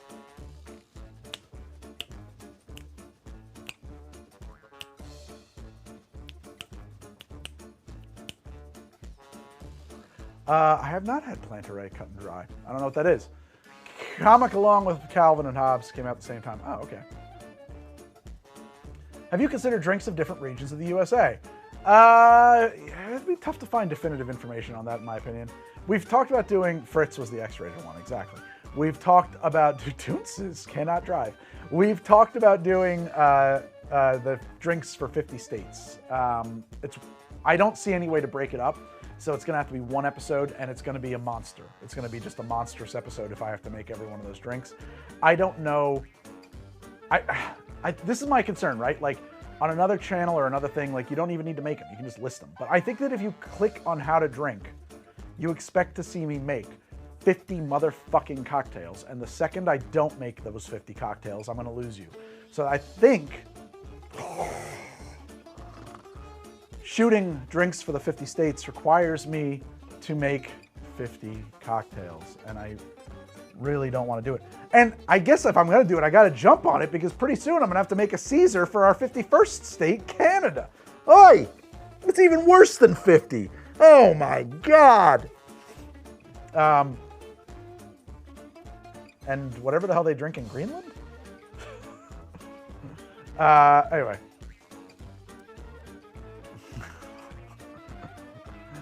I like the show where you talked about movies. Thank you. I've done a few of those. I don't think I've ever had Gaijin for the first time. Unless you mean, is it Gailo? Bailo? Is it another type of Baijiu?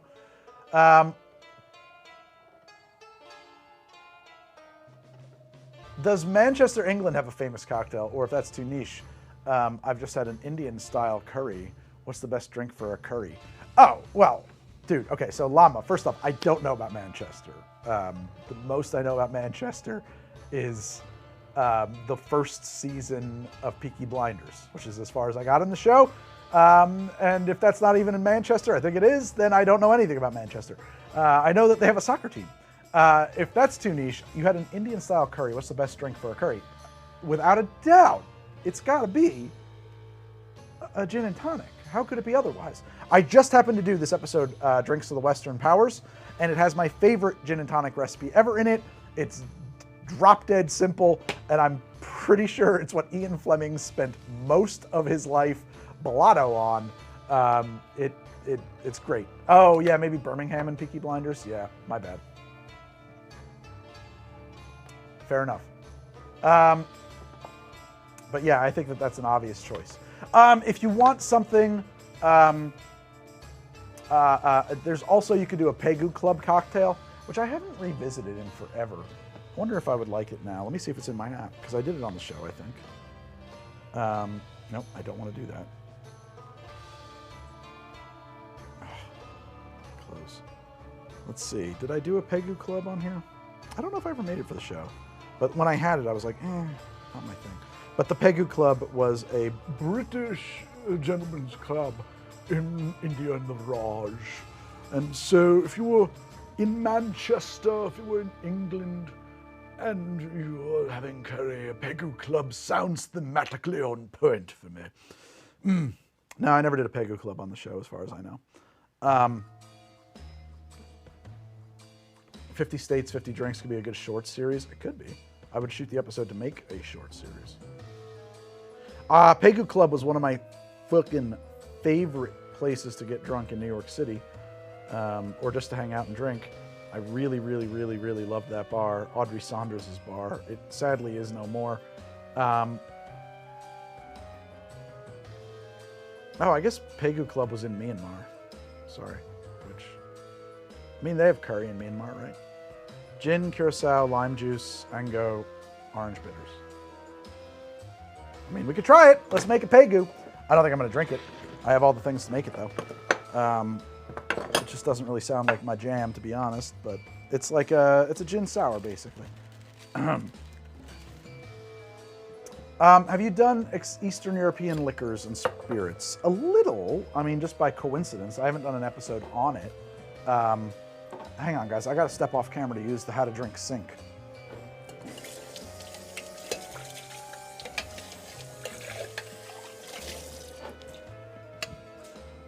And walking over to the How to Drink sink, because of the medicine cabinet above it and the smells that emanate from it, reminded me I had some thoughts about the THC cocktail episode that I'm working on. So I don't know if you know this or not, but apparently the kids don't drink. Source 3 and pip in. Beauty. Nope, I want source 3. There we go. Thought that worked. Apparently the kids don't drink. So I've been looking into this series called Mixology is Dead. I want only half an ounce of lime juice? That seems light. All right, half an ounce of lime juice. And so I thought about doing THC cocktails. Now, I've been known to enjoy an edible, but I'm a lightweight, like an extreme lightweight. I take a 10 milligram edible and I divide it into thirds, and my wife and I each enjoy a third, and we barely remember things the next morning. So apparently for me, 3.3 milligrams of THC ingested and processed via the liver is about all I can handle. I don't smoke, so I have no idea what my tolerance will be the other way. 3/4 of an ounce of curacao. I'm probably gonna need to go get the other bottle for this. Yep. We're gonna need another bottle. Meredith's chat, tell her I killed the bottle! And so I started thinking like, well, that's cool. Like the doing stuff with the THC seems cool. There's like a lot of stuff out there about that. It's legal in most places at this point. I should do drinks with THC in it, do non-alcoholic cocktails, and adulterate them, if so desired, with THC.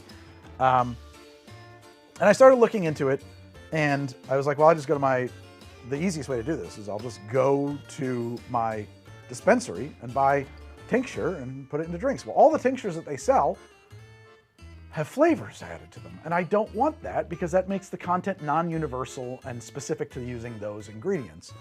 And so that pissed me off. And then I got I need a dash of Ango, according to this. Make it 2. I need a dash of orange. And 2 ounces of gin. Do I have a gin here? Uh-oh. That bottle of gin is empty. Oh, we got some Bulldog. And so I got a book on making THC cocktails. And I'm not going to name the book, but I was really disappointed with it because it had a very I feel like coming up with a method for providing accurate or at least reasonably accurate information on what dosage of THC you're adding to a mixed drink. It's on a slider, by the way, the Kessler Crane system. But having some kind of a reasonable understanding of what is the dosage in this is vital, right? Like, I am not interested and in just like winging it. I think that's insane to me. And then I looked into some other stuff on the internet, and like people are talking about like, oh, you can make Green Dragon like this. You soak it, you take your weed and you smoke it in alcohol, and then you do that for like a week, and what you got out is like this. And I also started looking into like, well, okay, forget it. This is all like, what's the difference between an extract and a tincture? And I don't know in the world of weed what the differences are, but I do know what they are pharmacologically. Apparently the internet doesn't, or the people who are making these things don't, because the language that they use is crazy and wrong. It was very disappointing to me, because it's like, oh, we're gonna, well, if it's a tincture, it's using MCT oil, and if it's an extract, it's solventless, or if it's an extract, it used butane, and if it's a tincture, they just are different grades of dilution, by the way. If you're a pharmacist, Darcy O'Neill will tell you, an extract is 1-to-1 ratio of solvent and solute. Thank you. 1-to-1. And there's no such thing as solventless. There is always a solvent. Even if it's water, it's a solvent. Okay? So there's no such thing as solventless. And a tincture, and I forget the actual ratio, I think it's 50-to-1 or 100-to-1. It's a huge dilution down from your extract levels. So it's just bad info out there, okay? And that really kind of annoyed me. And nothing I found, and I didn't go 1,000 pages deep, but I couldn't find anything that was attempting to talk about accurate dosing, like dosing. So I'm gonna approach this episode very scientifically. If only because, for me, as a mega lightweight, it's super important. And so if you have a dispensary, at least in New Jersey, it's really easy to some extent, because they tell you the percent THC of the product on there. There's a they do gas chromatography or something like that, or spectrography, to determine that on all the products they sell. So you can just do math, right? I think there's some assumptions you can make about it if you don't have the math. So in that episode, I'm gonna start with weed. I'm gonna decarb it, which you have to do to activate the THCA into THC. Then we're gonna make an extract from it. Then we're gonna dilute it. Then we're gonna test it, because we're gonna confirm that my math is correct using this thing, which is like fucking almost $400. It's for exactly that, testing your THC concentration. If that's right, then my math is good. Then we can make a tincture that I could clock in wherever I want. I think like having a milliliter of tincture equal 1.5 milligrams of THC is probably where I want it to be, but whatever you want it to be, you can dial it in anywhere you want. And then you can just add it to seltzer. You can add it to whatever you like to add it to, and you can add it in a very controlled way. And if you wanted to have, if you're thinking like, oh, I'm probably gonna have 3 drinks tonight, oh, I'll just put 1.2 milligrams of THC into each drink. You could do that. Or whatever it is, So, no, we're not going into homeopathy. We're just talking about getting stoned. I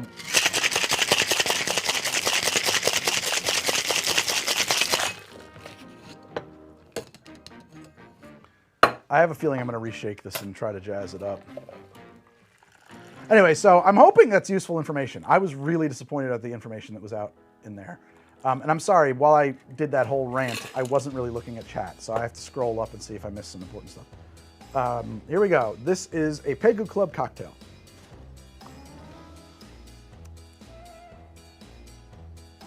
Actually, that's pretty tasty. I'm all tuned up for tiki right now, so I'm looking for stuff that's a bit sweeter. Ah, man, but as a bone-dry gin cocktail, I like that a lot. This might be my gin cocktail going forward. This one came out kind of ugly. Clarified lime juice would be preferable in that. And then you could stir it instead of shaking it. That would be nice. I wouldn't mind a touch of sweetness in it. And I think that to do that, because we're already there, I'm thinking grenadine. I do have cinnamon syrup that just fell into my hand. That's pretty cool too. Where did I put my grenadine? There it is. Like 1 or 2 bar spoons of grenadine in this drink is gonna set it on fire for me.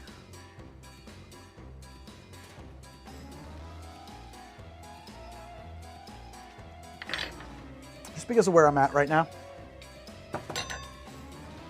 I'm just not in a mood for a real bone dry drink.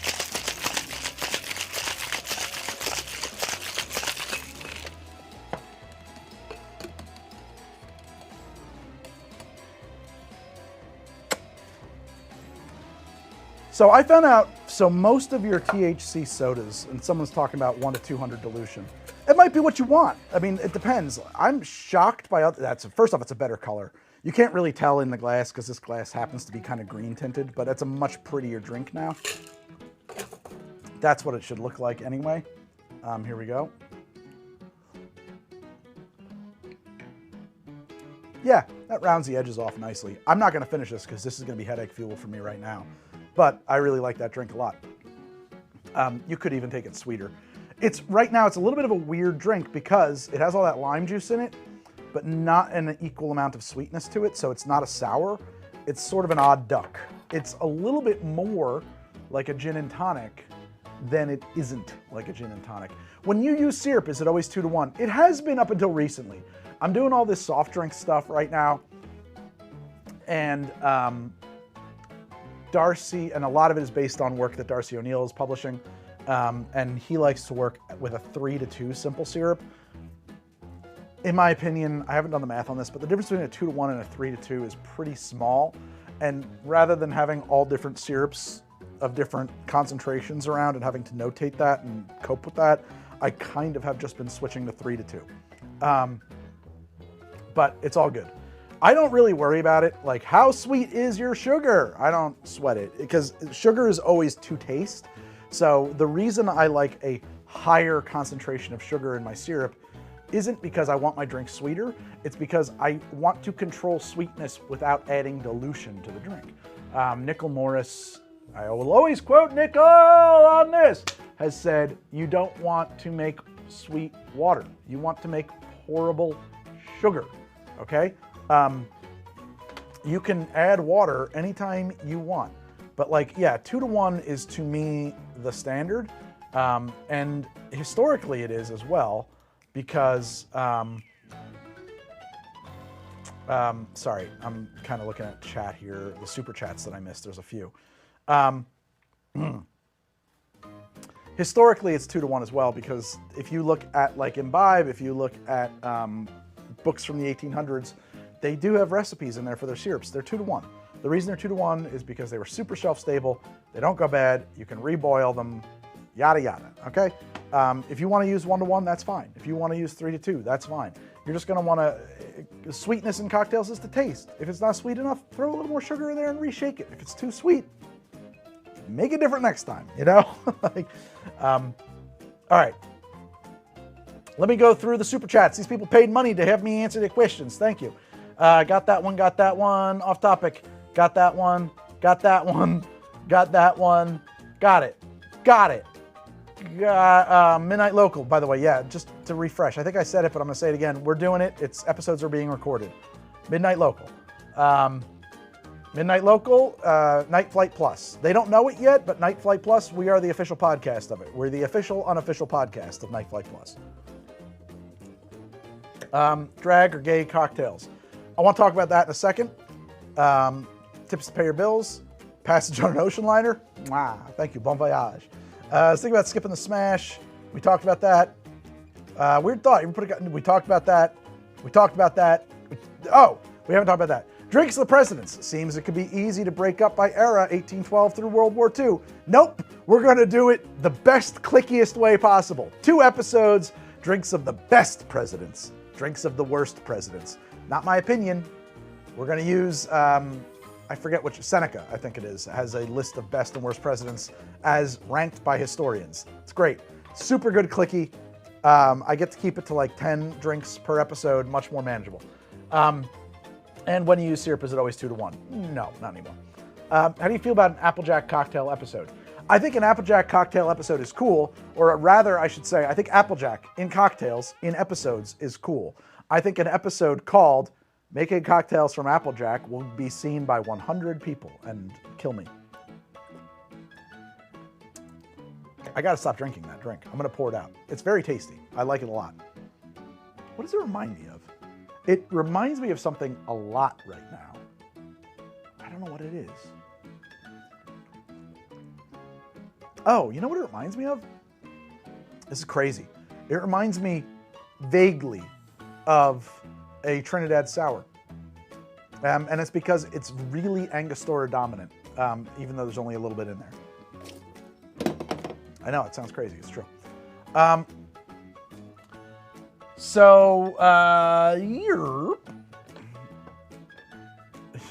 Hundreds of Beavers episode? Applejack themed, what are hundreds of beavers? Other than the name of my memoir.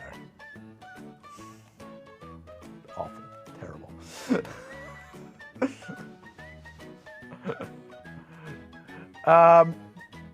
It's a movie? Oh, okay. Oh. There are a lot of good Irish gins. Yep, some, yep. Hundreds of Beavers film, very good one. I don't know anything about it. Huh. What? Hundreds of Beavers is a cult comedy movie. Think 2020's Buster Keaton. Oh, it's not a Buster Keaton film released in the 2020s. It's a film from the 2020s that's Buster Keaton-like. Got it.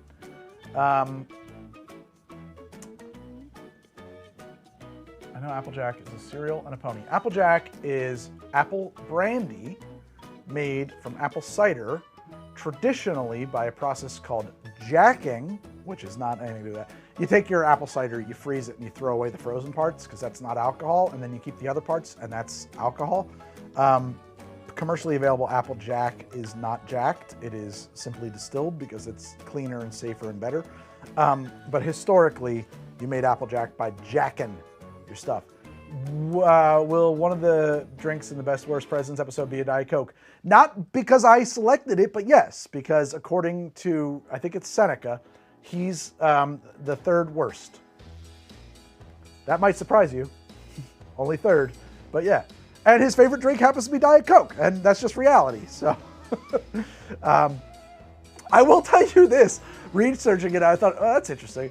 The best presidents definitely prefer cocktails, while the worst presidents definitely prefer wine and neat spirits. Interesting. Interesting. What does that mean? What does it mean?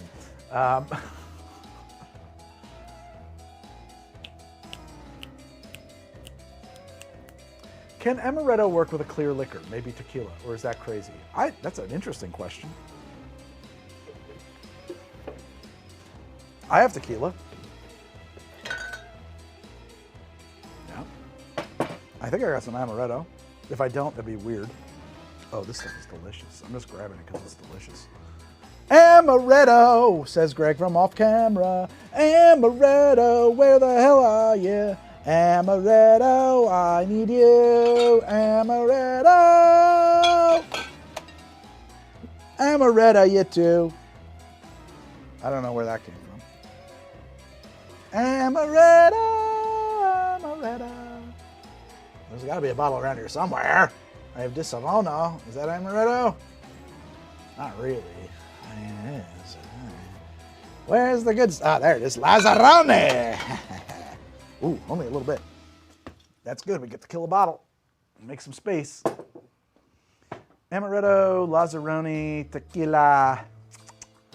What else would go with that? I don't know. I don't think we need to complicate it. I could see Amaretto and a heavy cream or an egg white being good. Of course, of course. No. Oh, you know what would be good though? No. Yes. Is this the crema? Crema de mezcal. Mm-hmm. All right, yeah, let's make an Amaretto tequila drink. Let's do it right now. Boop. Take notes, kids. This will be a good one. I'm gonna rinse this out real quick.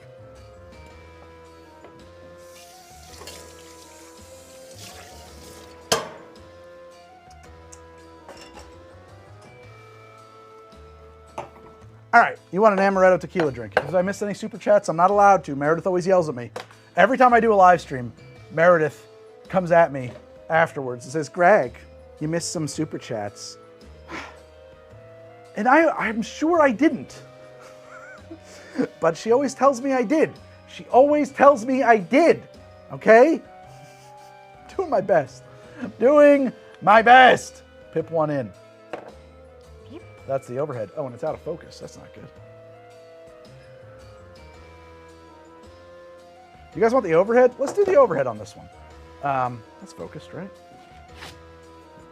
It's not yet. Hang on. There we go. All right, still. Get still. Just check your battery. Or are you on the other side for the battery? I can't check it. Okay. We'll do the overhead for this drink. So, Amaretto tequila stuff. Huh. That's weird. I think something's wrong here.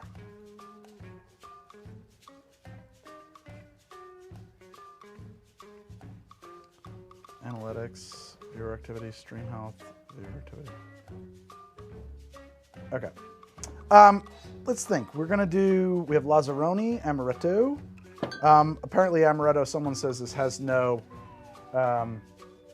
almonds. It doesn't matter. Amaretto is Amaretto. It's not actually an almond liqueur, it's an Amaretto. It doesn't need to have almonds to be Amaretto, in my opinion. It has a lot of different stuff in it, all kinds of things. Do we need any sourness here? Yes. Yes, we must have some sourness. So let's see how much sour is produced via this itty bitty sad little lime. I missed this one. Ah, okie dokie. Anybody ever listen to the Slits? Spotify got me into the Slits, right? Because it just threw, I was listening to some other stuff, and then it threw in their cover of Heard It Through the Grapevine. Awesome cover. And so I said, oh, I probably like this band. This is a really cool band. Let's listen to the rest of it. I don't like that band at all. I just like Grapevine. I just like their cover of Grapevine. The rest of it is like William S. Burroughs madness, and it's cool in like an art gallery kind of way. They could have been an awesome band, except they decided to be fucking weird in a way that is just too weird for me to drive and listen to. So, stick to the X-ray specs. Frangelico is hazelnut, I believe. Not almond at all. All right, 3/4 of an ounce of lime juice today. And then for sweetness, we're gonna lean into Del Maguey Crema de Mezcal. This is like a sweet liqueur from Mezcal. Whoop, that was way too much. I wanted a 1/2 ounce.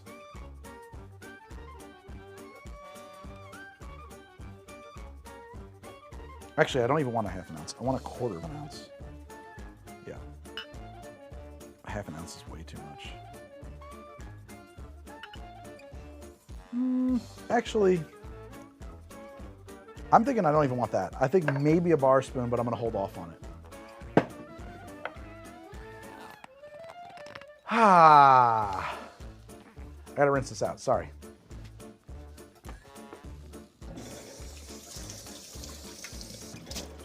I gotta tell you guys, I finally got a sink in the How to Drink bar, and it is a thing I've wanted for so long. Okay, so let's do 3/4 of an ounce of Amaretto, equal to our lime. Let's do 2 ounces of our tequila. Oh, I thought that was a cork, and it's a cap. I was just like aggressively twisting it.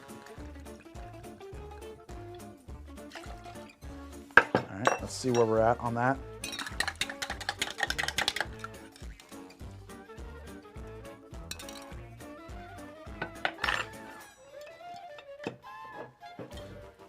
Undersweetened for our Amaretto. The Amaretto needs more sweetness to express. I think we want to add Could do simple. I think I might go Granada. Ginger syrup. Do I want grenadine? Sometimes I'll do this. It's a crazy way to taste. Yeah, that's nice. 2 bar spoons of grenadine. Get that color out of it too. Although I still think we're gonna come short on that for sweetness.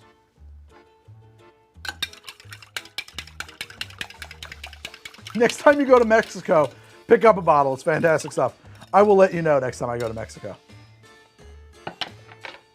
It's absolutely nothing against Mexico. I just don't get on airplanes, really. It's a problem for me.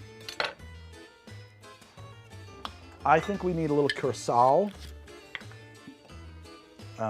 Let's do 1/2 ounce. Someone better be keeping track because I have no idea what I'm putting into this drink. It's not really true.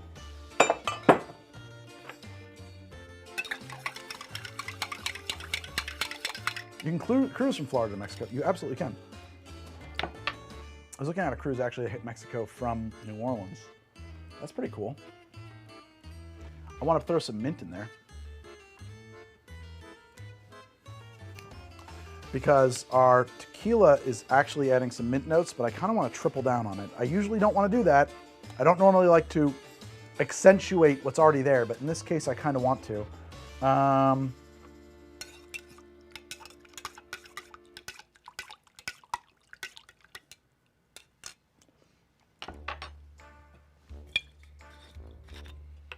gonna add another 1/4 ounce of the Amaretto, trying to bring that out. And I think at that point, we've got enough noise in this drink, we gotta shake it.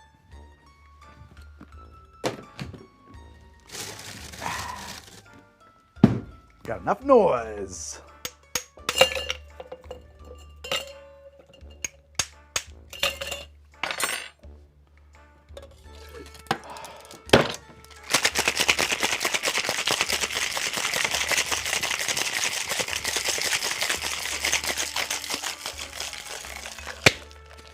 Greg's Gringo road trip when? Greg, put on a tiki playlist. I don't have one ready to go. But you know what? We have been listening to Greg is drunk and out of his mind for a little too long. I could probably pull up a tiki playlist. Hang on. Well, could I? Oh, you know what? I can do...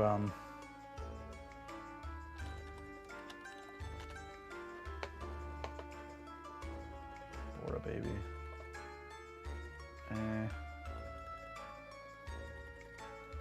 There's a track on here I use a lot.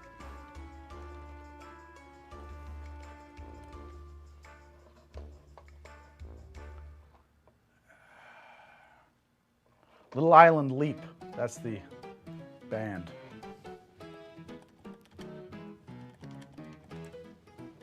There we go.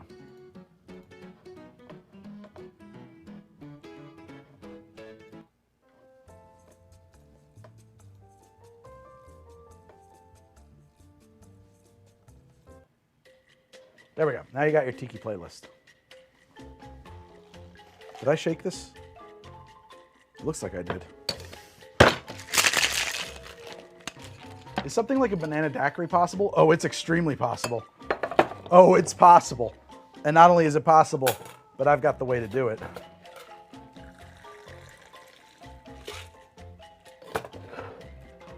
Voila. Let's see how it tastes.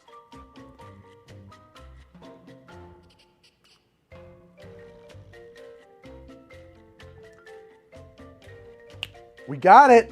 That is fun. Oh, that's really nice. It's super herbaceous and menthol. It's very tequila-y. It's very tequila-y. If you don't like tiki, if you think weed is too skunky, you might not like this drink. But if you're into that kind of flavor space, it's pretty cool.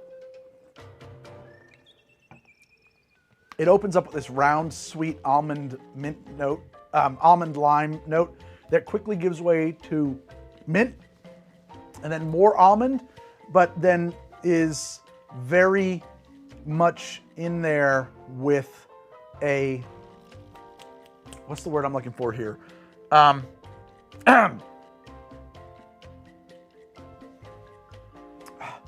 With the agave-ness of it, the tequila-ness of it. It's a high-quality drink. Belongs on menus. We got to name it. Super good. Super good. Great idea. Agave City. No, I don't like that. That's not good. Sorry, I reject this name.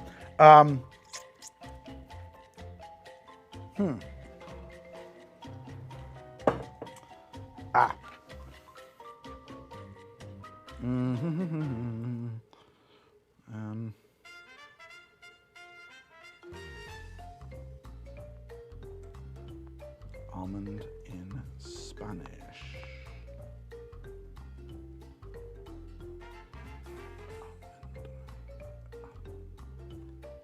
I'm going to call it an almendrito. The almendrito. Almendra. Oh, it's good. That's so good. Thank you for that idea. That's a great name. That's a great drink.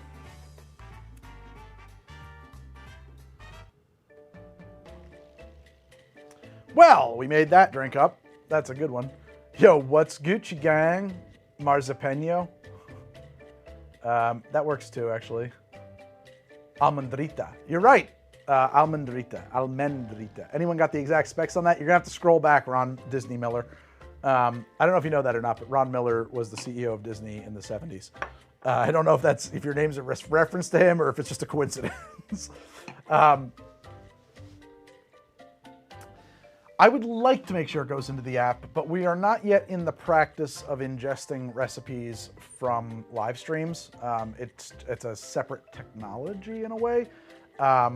Meredith could be on top of that. There needs to be a blue drink that tastes good. Well, I mean, tastes good is a very relative thing. That's down to people's subjectivity.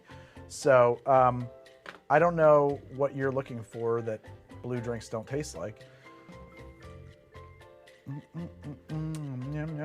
Oh, we've broken 514 people watching. Baby. You will have to check the app, Finicky Bits.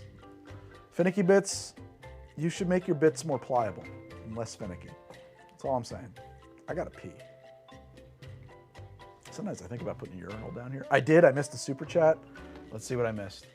Viewer activity. Greg, I'm too poor to keep a patron sub. But here you go. Oh, thank you. Poor people, don't give me your money. I was wondering if you had opinions on viable alternatives to absinthe.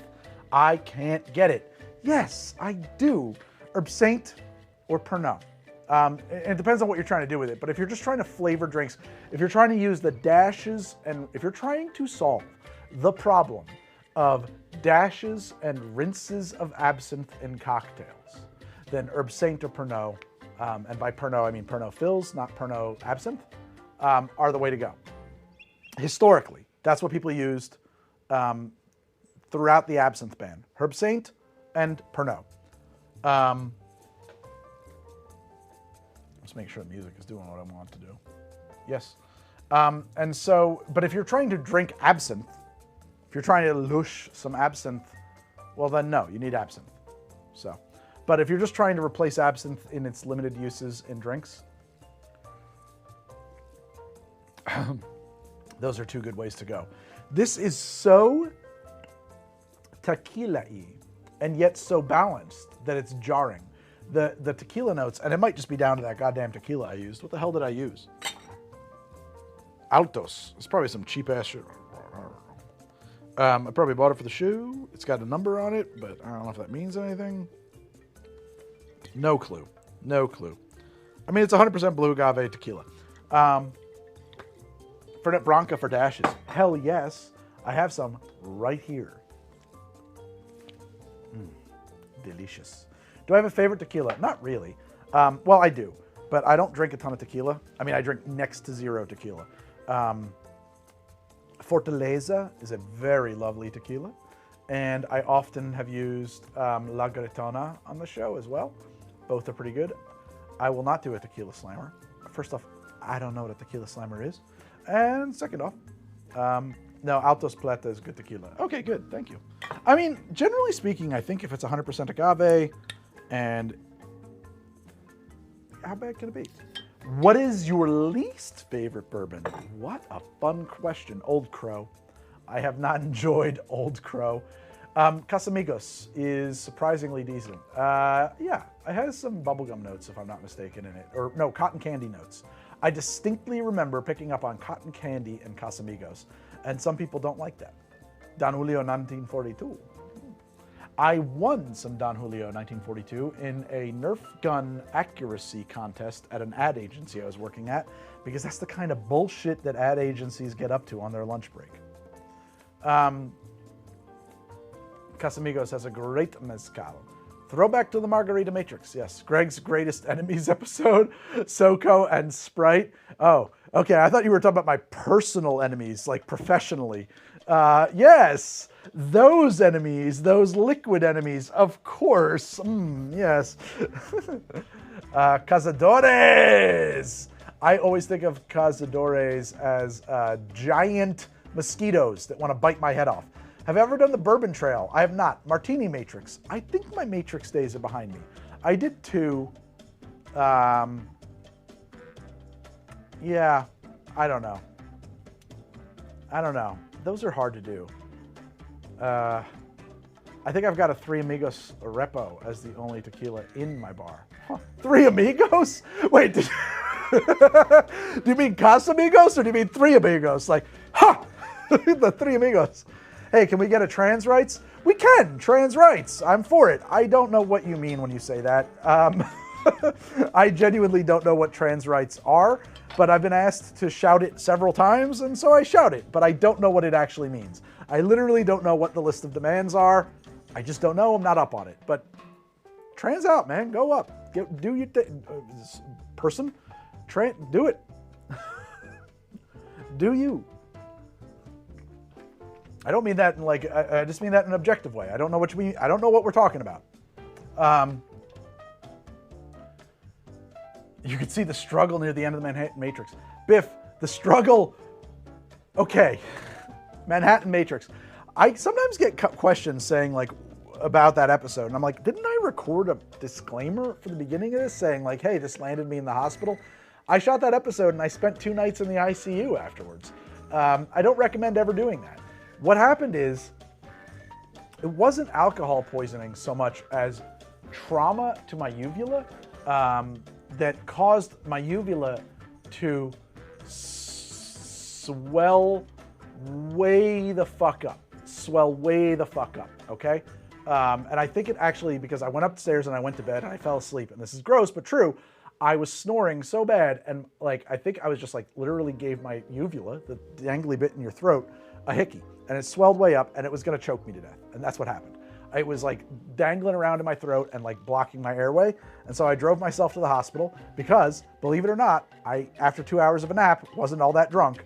I got into the hospital, and I had to explain to the nurse what's going on. And I was like, I drank 52 Manhattans and for a YouTube show. And this happens a lot when the show has sent me to the hospital. I hope your wife is very proud of you. And I got a little snippy. I said, my wife's fucking retired. She's thrilled. Yeah.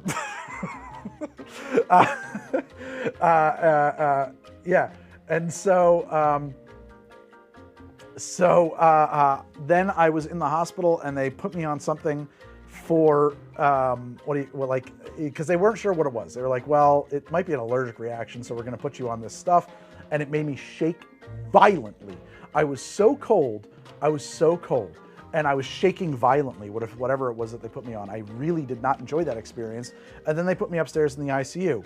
Not because like I was on the verge of death, but because they were like, you know, you have like an airway obstruction thing, like we should be like on high alert in case that fires off. And I should have gone home faster, except that the guy, the allergist or whatever, the ENT, who was a specialist at the hospital who had to come in and sign off on my discharge, was busy fucking playing golf and couldn't be bothered to come in on the weekend. So I spent 2 nights in the ICU looking like an asshole and feeling like a bad dad because it was the Christmas season. And that is why you don't do Manhattan Matrixes, friends. Fuck that nurse, though. There was another time, too. I have like a pretty legit scar here on this finger from when, during a lunch break, when we used to, before the pandemic, we had a crew of like 6 or 7 people on set. They were eating lunch, but I was like, I have this officer's mentality, like you eat last. And I was down in the studio polishing glassware to get ready for, like, as soon as they come back from lunch, I don't want to waste their time. And a stemware, while I was polishing the glass, snapped. Uh-oh, something happened here. I lost the chat. I gotta fix that. The chat popped out, broke. Anyway, this piece of stemware snapped and it cut my hand, and in the middle of the shoot, I needed stitches. So I grabbed a PA and I said, let's go to the hospital. We're gonna get stitches. And they put a couple stitches in my hand. And while I was there, I was talking to the physician's assistant, and I was like, do we need to do something, you know, make sure there's not a scar or something? It wasn't YouTube, it was my browser probably. You know, because like, I like, do you want to get a plastic surgeon? She's like, no, we'll just be fine. And then she said something so very gendered. She was like, you're a man. If you were a girl, maybe we would think about getting a plastic surgeon about the scar. But you're a man. You don't need to worry about a scar in your hand. And I was just like, I'm not going to fight this woman. I don't give a shit. But I kind of wanted to be like, I'm sort of a hand model. In a weird way, I'm sort of a hand model. And whatever, I went back and I did the rest of the shoot. You don't even notice, but like there's stitches in my hand and I had a little Band-Aid over it. I was pretty good at hiding it. Yeah, so, oh, we don't need that Pippin. Terrible bedside manner. Yes, it was. It was terrible indeed. I have... Okay, you missed Meredith in the episodes. Is there a chance that that will happen on occasion? So let me explain to you what happened on the show. Oh, sorry. Do you find that cocktails in your off-channel hours more or less... Wait, do you find you enjoy cocktails in your off-channel hours more or less since imbibing so much on camera? I drink when my wife wants a drink, when we're not shooting. If Mrs. HTD says, should we have a daiquiri tonight? I'll say, sure. Otherwise, I kind of don't drink. No, Michelle, not pain, not pain. It was about appearances. It was about appearances. A plastic surgeon would have resulted in less scarring on my finger. Instead, because we just have like a brute kind of couple, you know, fisherman stitches in here, I have a little scar on my finger. It's not a big deal. It had nothing to do with pain. I know. And also, eat it. Pain is life. Life is pain. Get used to it. I live in pain all the time because I'm 40 and I've had a rough one. Get the fuck over it. Pain is normal. Yeah, I call my lady Mrs. How to Drink or Mrs. Drink because she has asked that she not be involved in the show. You know, personally, she doesn't want her identity known. This drink just keeps getting better. I'm 41, Malforio. Yeah, I was born in 1983, and if I happen to be 42, please don't tell me. That will fuck me up. Life is pain. Anyone that says anything otherwise is selling something. Absolutely. Boomer Greg. Nah, I'm not a boomer. I'm a Gen Y. Gen Y. So, anyway, best year to be born?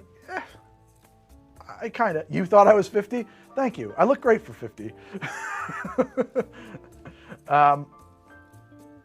I have Crips, most painful disorder to mankind. I guess I'll get over it. Jesus Christ. I'm sorry. I'm sorry. I don't know what CRPS is, but also, for real? Like, we're doing this in the... Fuck it. I don't care. You know, I say a thing in jest, and people get real serious about it. It's fine. Greg is just a fan. Wham. D-Gen here. X. D-Gen X here. D-Gen X here. Got it. Can you make an Amaretto sour? Not off the top of my head, but I could using the HTD app. You look like my dad. I'm dead.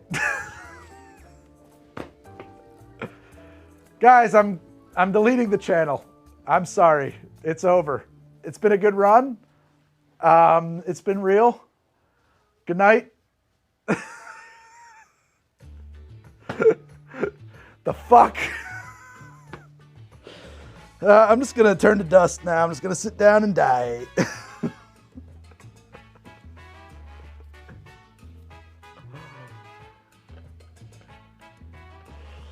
Fucking hey, dude.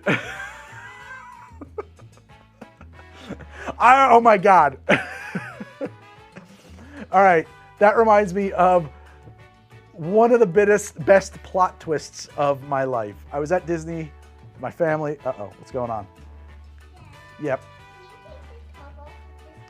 I can. Hey guys, I gotta take the top off a toy bus. I think I can. It's pretty on there, huh? Oh, there we go. You're welcome. Those Playmobil toy buses, the lids go on them really hard, you know? So we were at Disney, and we were specifically at the lunch counter at Toy Story Land there. And we had our order in, and all of a sudden I heard from the back of there, "Oh my God! Oh my God, Greg is here!" Because they had seen my name on the slip. And I, in all of my big-headed ego-ness, put on my let's meet a fan smile and waited for the young lady who I could hear running out to come and say hi. And she came running out. She goes, "Oh my God, are you Greg?" And I said, yeah, you got me. I'm Greg. And she goes, "Oh, my dad's name is Greg. I thought it was Greg." And she turned around and walked back in. Oh my God, dude. I could have laid down on the asphalt and died. It was brutal. It was so bad. I could not catch my breath. Oh my God. What's the Meredith story? Oh my God, thank you, the German. Yeah, that was for real. That was for real. Oh, you guys want to know why Meredith's not on the show? Is that what's the Meredith story? What did I say I was going to talk about? Wait, what? Did you let Meredith form a union? What the fuck is... I'm sorry. I'm scrolling Meredith explanation. What happened to Meredith? Why is she not on the show? Meredith owns the show with me. She owns a percentage of How to Drink. Let's just be clear. She cannot be fired. I'd have to buy her out. Meredith and I, so prior to the pandemic, here's what happened. I started the show in a garage, in my living room. A guy I knew was a cinematographer, and he said, "What are you doing this weekend? I got a free camera. Do you have anything you want to do with it?" And I said, I do, because I had been shooting some tests of a cocktail show on my iPhone. And we had a free camera, and we shot the first 7 episodes of How to Drink in my living room. And then I wasn't going to do any more. Well, I was going to do more, but I didn't have a free camera anymore.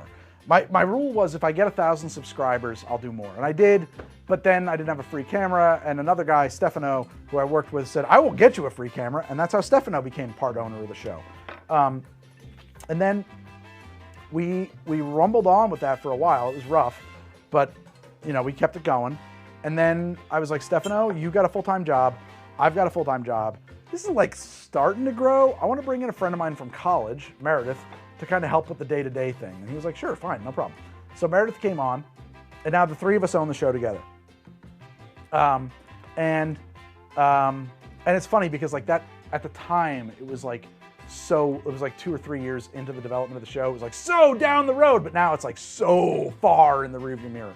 Anyway, and so for a really long time, the way that we made the show was in batches. We had a studio space that we would rent. We would build out the show in. We would shoot like 20 episodes for a quarter or whatever it was. And then we would break out, put everything back into storage, and release those episodes and try to shoot again. And sometimes the show would go dark, like between seasons, we called it. Finally, when I moved to New Jersey, I suddenly had a garage. I turned it into a studio, and we could film whenever we wanted, and we decided there would be no more breaks, no more seasons. And that was hard, but what we would do, and we would shoot these batches, and we had a crew, by the way, you know, because I went to film school. I knew film people. I worked in advertising. I worked in post-production. I'd worked on sets. I was an assistant director. We did all those things. I was a PA. Everybody I worked with was film people. So we could bring in a cinematographer. We could bring in a focus assistant. We could bring in, we did all that. And I paid for it out of pocket, or, maybe break even, whatever. And then we would shoot with 5 or 6 people or 7 people, depending, for 5 days and get a huge bunch of episodes. Well, what happened was we had our next shoot scheduled and the pandemic hit and they said, don't see each other. And I said, oh, fuck. So we canceled the shoot. Oh, Meredith is in here. We canceled that shoot. We paid everybody a kill fee. They didn't know that was going to happen. That was nice of us. That was very nice of us. They didn't have to do it. Didn't have to. Some people said we could have done it sooner, but we did it fast. We came in, paid a kill fee. Anyway, that was my best trump. It was a beautiful thing. So, and then I took our runway that we had left, divided it in half, and started releasing episodes every other week, and then started looking into how to do the show on my own. And I got this motion control rig over here. I can bring it back now. Source tool. I think that's what I want. Yeah, that motion control rig over there. And started making the show myself. And I've been doing it ever since that way. Throughout the whole pandemic, I was alone. And then finally, as things started winding down, Meredith was like, I want to come out and help you as just a second pair of hands. And that's when Meredith started coming to the show. And she would come out and we would shoot for 5 days together. She would stay in a hotel. And that's how we did it for a little while there. And it was very good because the living conditions there was rough. This battery is about to die on this camera, but that's okay. Because of the way it was laid out, it was really, really, really useful to have a second pair of hands. But it was still very stressful because I really had to have my shit together so that I could film, 12 episodes, 15 episodes, whatever it was we were trying to film in a 4 or 5 day span. And I hated doing it. And I hated wasting Meredith's time. And I just always felt like there was this crushing weight over my head. Anyway, I moved. And now I've got a bigger studio that's closer to a place to wash dishes, is really what the answer is. But I'm also a little bit further from Meredith. Also, Meredith moved kind of upstate. She got a place way upstate. And so really she's 4 or 5 hours away a lot of times. And then also she had a kid. And all of that happened. And while we were having Meredith on the show, she was working her way into the show more and more. And I gave her a mic and then I gave her a camera. And it was a lot of fun. We thought, adding this extra level of production, this banter, maybe this will improve retention. Well, it didn't. It didn't. If anything, it might have slightly negatively affected retention, in terms of viewer retention. And so it was we liked doing it, and the people who liked it seemed to really like it, but it was extra work. And the minute I moved and she had a kid and all that, it didn't make sense to do that extra work because it wasn't driving retention. And so based on those factors, Meredith is less involved in this part of the show. She's extremely involved behind the scenes. Like I said, it's a full-time job for both of us. She's just not doing this part. And maybe someday she will come back, but I don't think it'll be on a regular basis. Everybody loves you, Meredith. Yeah, I figure we were working off the metrics. You got to do what you got to do. Yeah, it doesn't make sense to waste effort, energy, and money where it doesn't make sense to waste effort, energy, and money, right? I got to pee so bad. What time is it? 4? It's 5 o'clock. I should probably go make dinner for the family. They expect me to do that. I think I might have to call it quits here, gang. I think I might have to call it quits. Almost. We talked about the Big 52. We pitched the app a lot, but not enough. Hey kids, what's for dinner? I don't know, actually. Let me see. I might make Dad Burger Helper tonight, we call it, where I take some, oh no, I made meatballs out of the turkey, ground turkey the other night. Huh. What should I make for dinner tonight? My rule is that when I don't know what to make for dinner, I make rice and beans. So it might be rice and beans night. Yeah, Dad Burger Helper. It's I take a pound of ground turkey and I season it up with some salt and some smoked paprika and a few other minor things like Italian seasoning. And then I sear it, and then chop it in the pan while it's searing and sear it. And I do some pasta, and then I take that the meat and I'll probably dice up really small so my kids don't know they're eating mushrooms. Like I finely grated mushrooms into that, and I'll sweat that out and everything like that, and I'll get that all really homogeneous looking. And then I'll start adding some heavy cream or some milk to it, and I'll deglaze it and turn it into a sauce. Maybe I'll beat in a little bit of flour so it thickens up a little bit. Then I'll put in like a whole bunch of Parmesan cheese and black pepper, and I'll mix that all up. Meanwhile, I've got some pasta going. I like some short little twisty noodles for that one. And then when that's ready, I'll start mixing them together into the sauce and everything like that. There you go. Dad Burger Helper, we call it.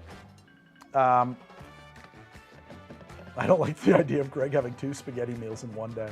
I don't think I've ever had 2 spaghetti meals in one day, in fairness.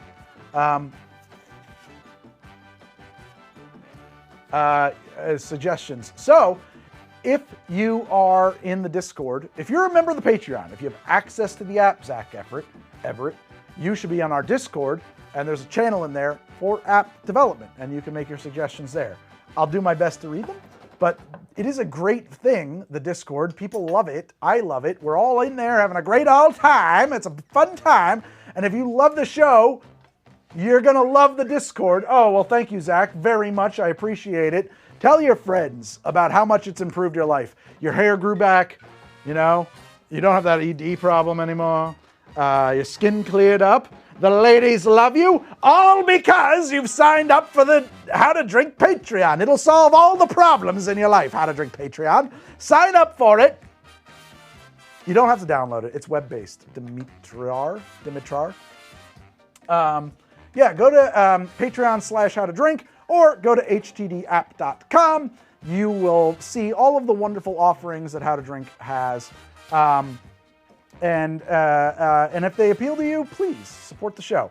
It is necessary to the survival of the show. The show dies. The show is dead. I die without the support of the patrons and the fans who make this all possible and worthwhile. And when I say possible, I mean financially possible.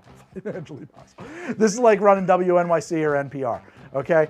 We get no money from the federal government, despite what people may think. It's only through the support of viewers like you that any of this is possible. I'm going to stop my close-up camera from moving because the battery died on it.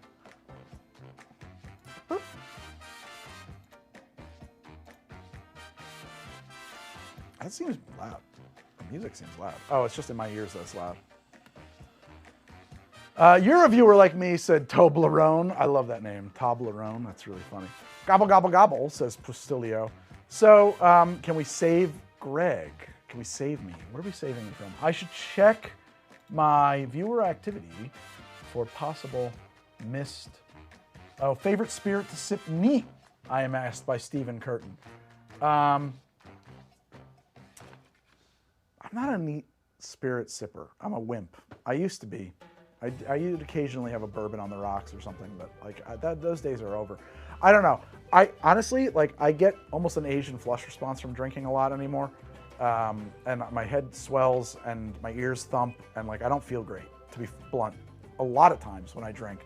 And some things do that more than others. Like if I'm drinking neat whiskey, I'm probably gonna feel like shit. I don't really drink old fashions anymore. I'm gonna feel like shit. Painkillers, weirdly, I've been feeling pretty good. I've had a few painkillers this week and they've been great. So that might be my jam. This guy, I feel pretty good. That's just melted water and lime juice now, but it's called a painkiller. Well, they kill the pain. Oh my God, you guys are so clever. Your brains are so smart. You're like on another plane of existence. You're way beyond where I'm at. Greg Painkiller Recipe. It's the painkiller recipe. First off, it's in the app. Second off, it's 1 ounce of cream of coconut, 2 ounces of rum, 1 ounce of orange juice, 4 ounces of pineapple juice, which is a lot. Shake it up, put it on dump the rocks, the whole thing into a glass, and then grate some nutmeg over the top. Mwah, there you go. Episode idea, make your own bitters. I probably should do that, actually. People have asked me for that a few times. Don't get them started again with the app. Do you have a recommended for a gin or two that won't break the bank? Tanqueray. Just get Tanqueray, Exodus. And if you want a second style of gin, get Plymouth. Done. Done. Tanqueray and Plymouth. Those are the two gins. There's others, and if you're a gin aficionado, you care. But if you're just making cocktails, you only need Tanqueray and maybe Plymouth. The Greg Killer is a Manhattan. Botanist gin. I don't have any. I've never had any, so I have no opinion. If you do anything for your fam but can't stop, wait. Hey, Greg, if you need to do anything for your fam but can't stop, then stop and do part 2 when you're feeling it. We'll be here. Okay. Yeah. And don't forget, says Viking Actual. Yes, cool. Don't forget about Midnight Local for your Meredith fix. That's right. Apparently, the podcast where I disregard her opinions and act like a sexist asshole, privileged white male. The comments on Midnight Local hurt my soul, apparently. I don't know. I can't make the people happy. I cannot make the people happy. The people come to the internet to be upset. It's not my fault. It's not my fault. We don't have an old Cuban episode. It's a good one. All right, guys.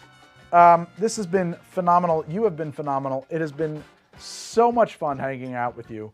Thank you all so much. I had a few drinks. We invented a drink. What did we call this? The Almandita. The Almandita. Yeah, delicious. Genuinely good. It might even be better kind of warm. Good night and good luck.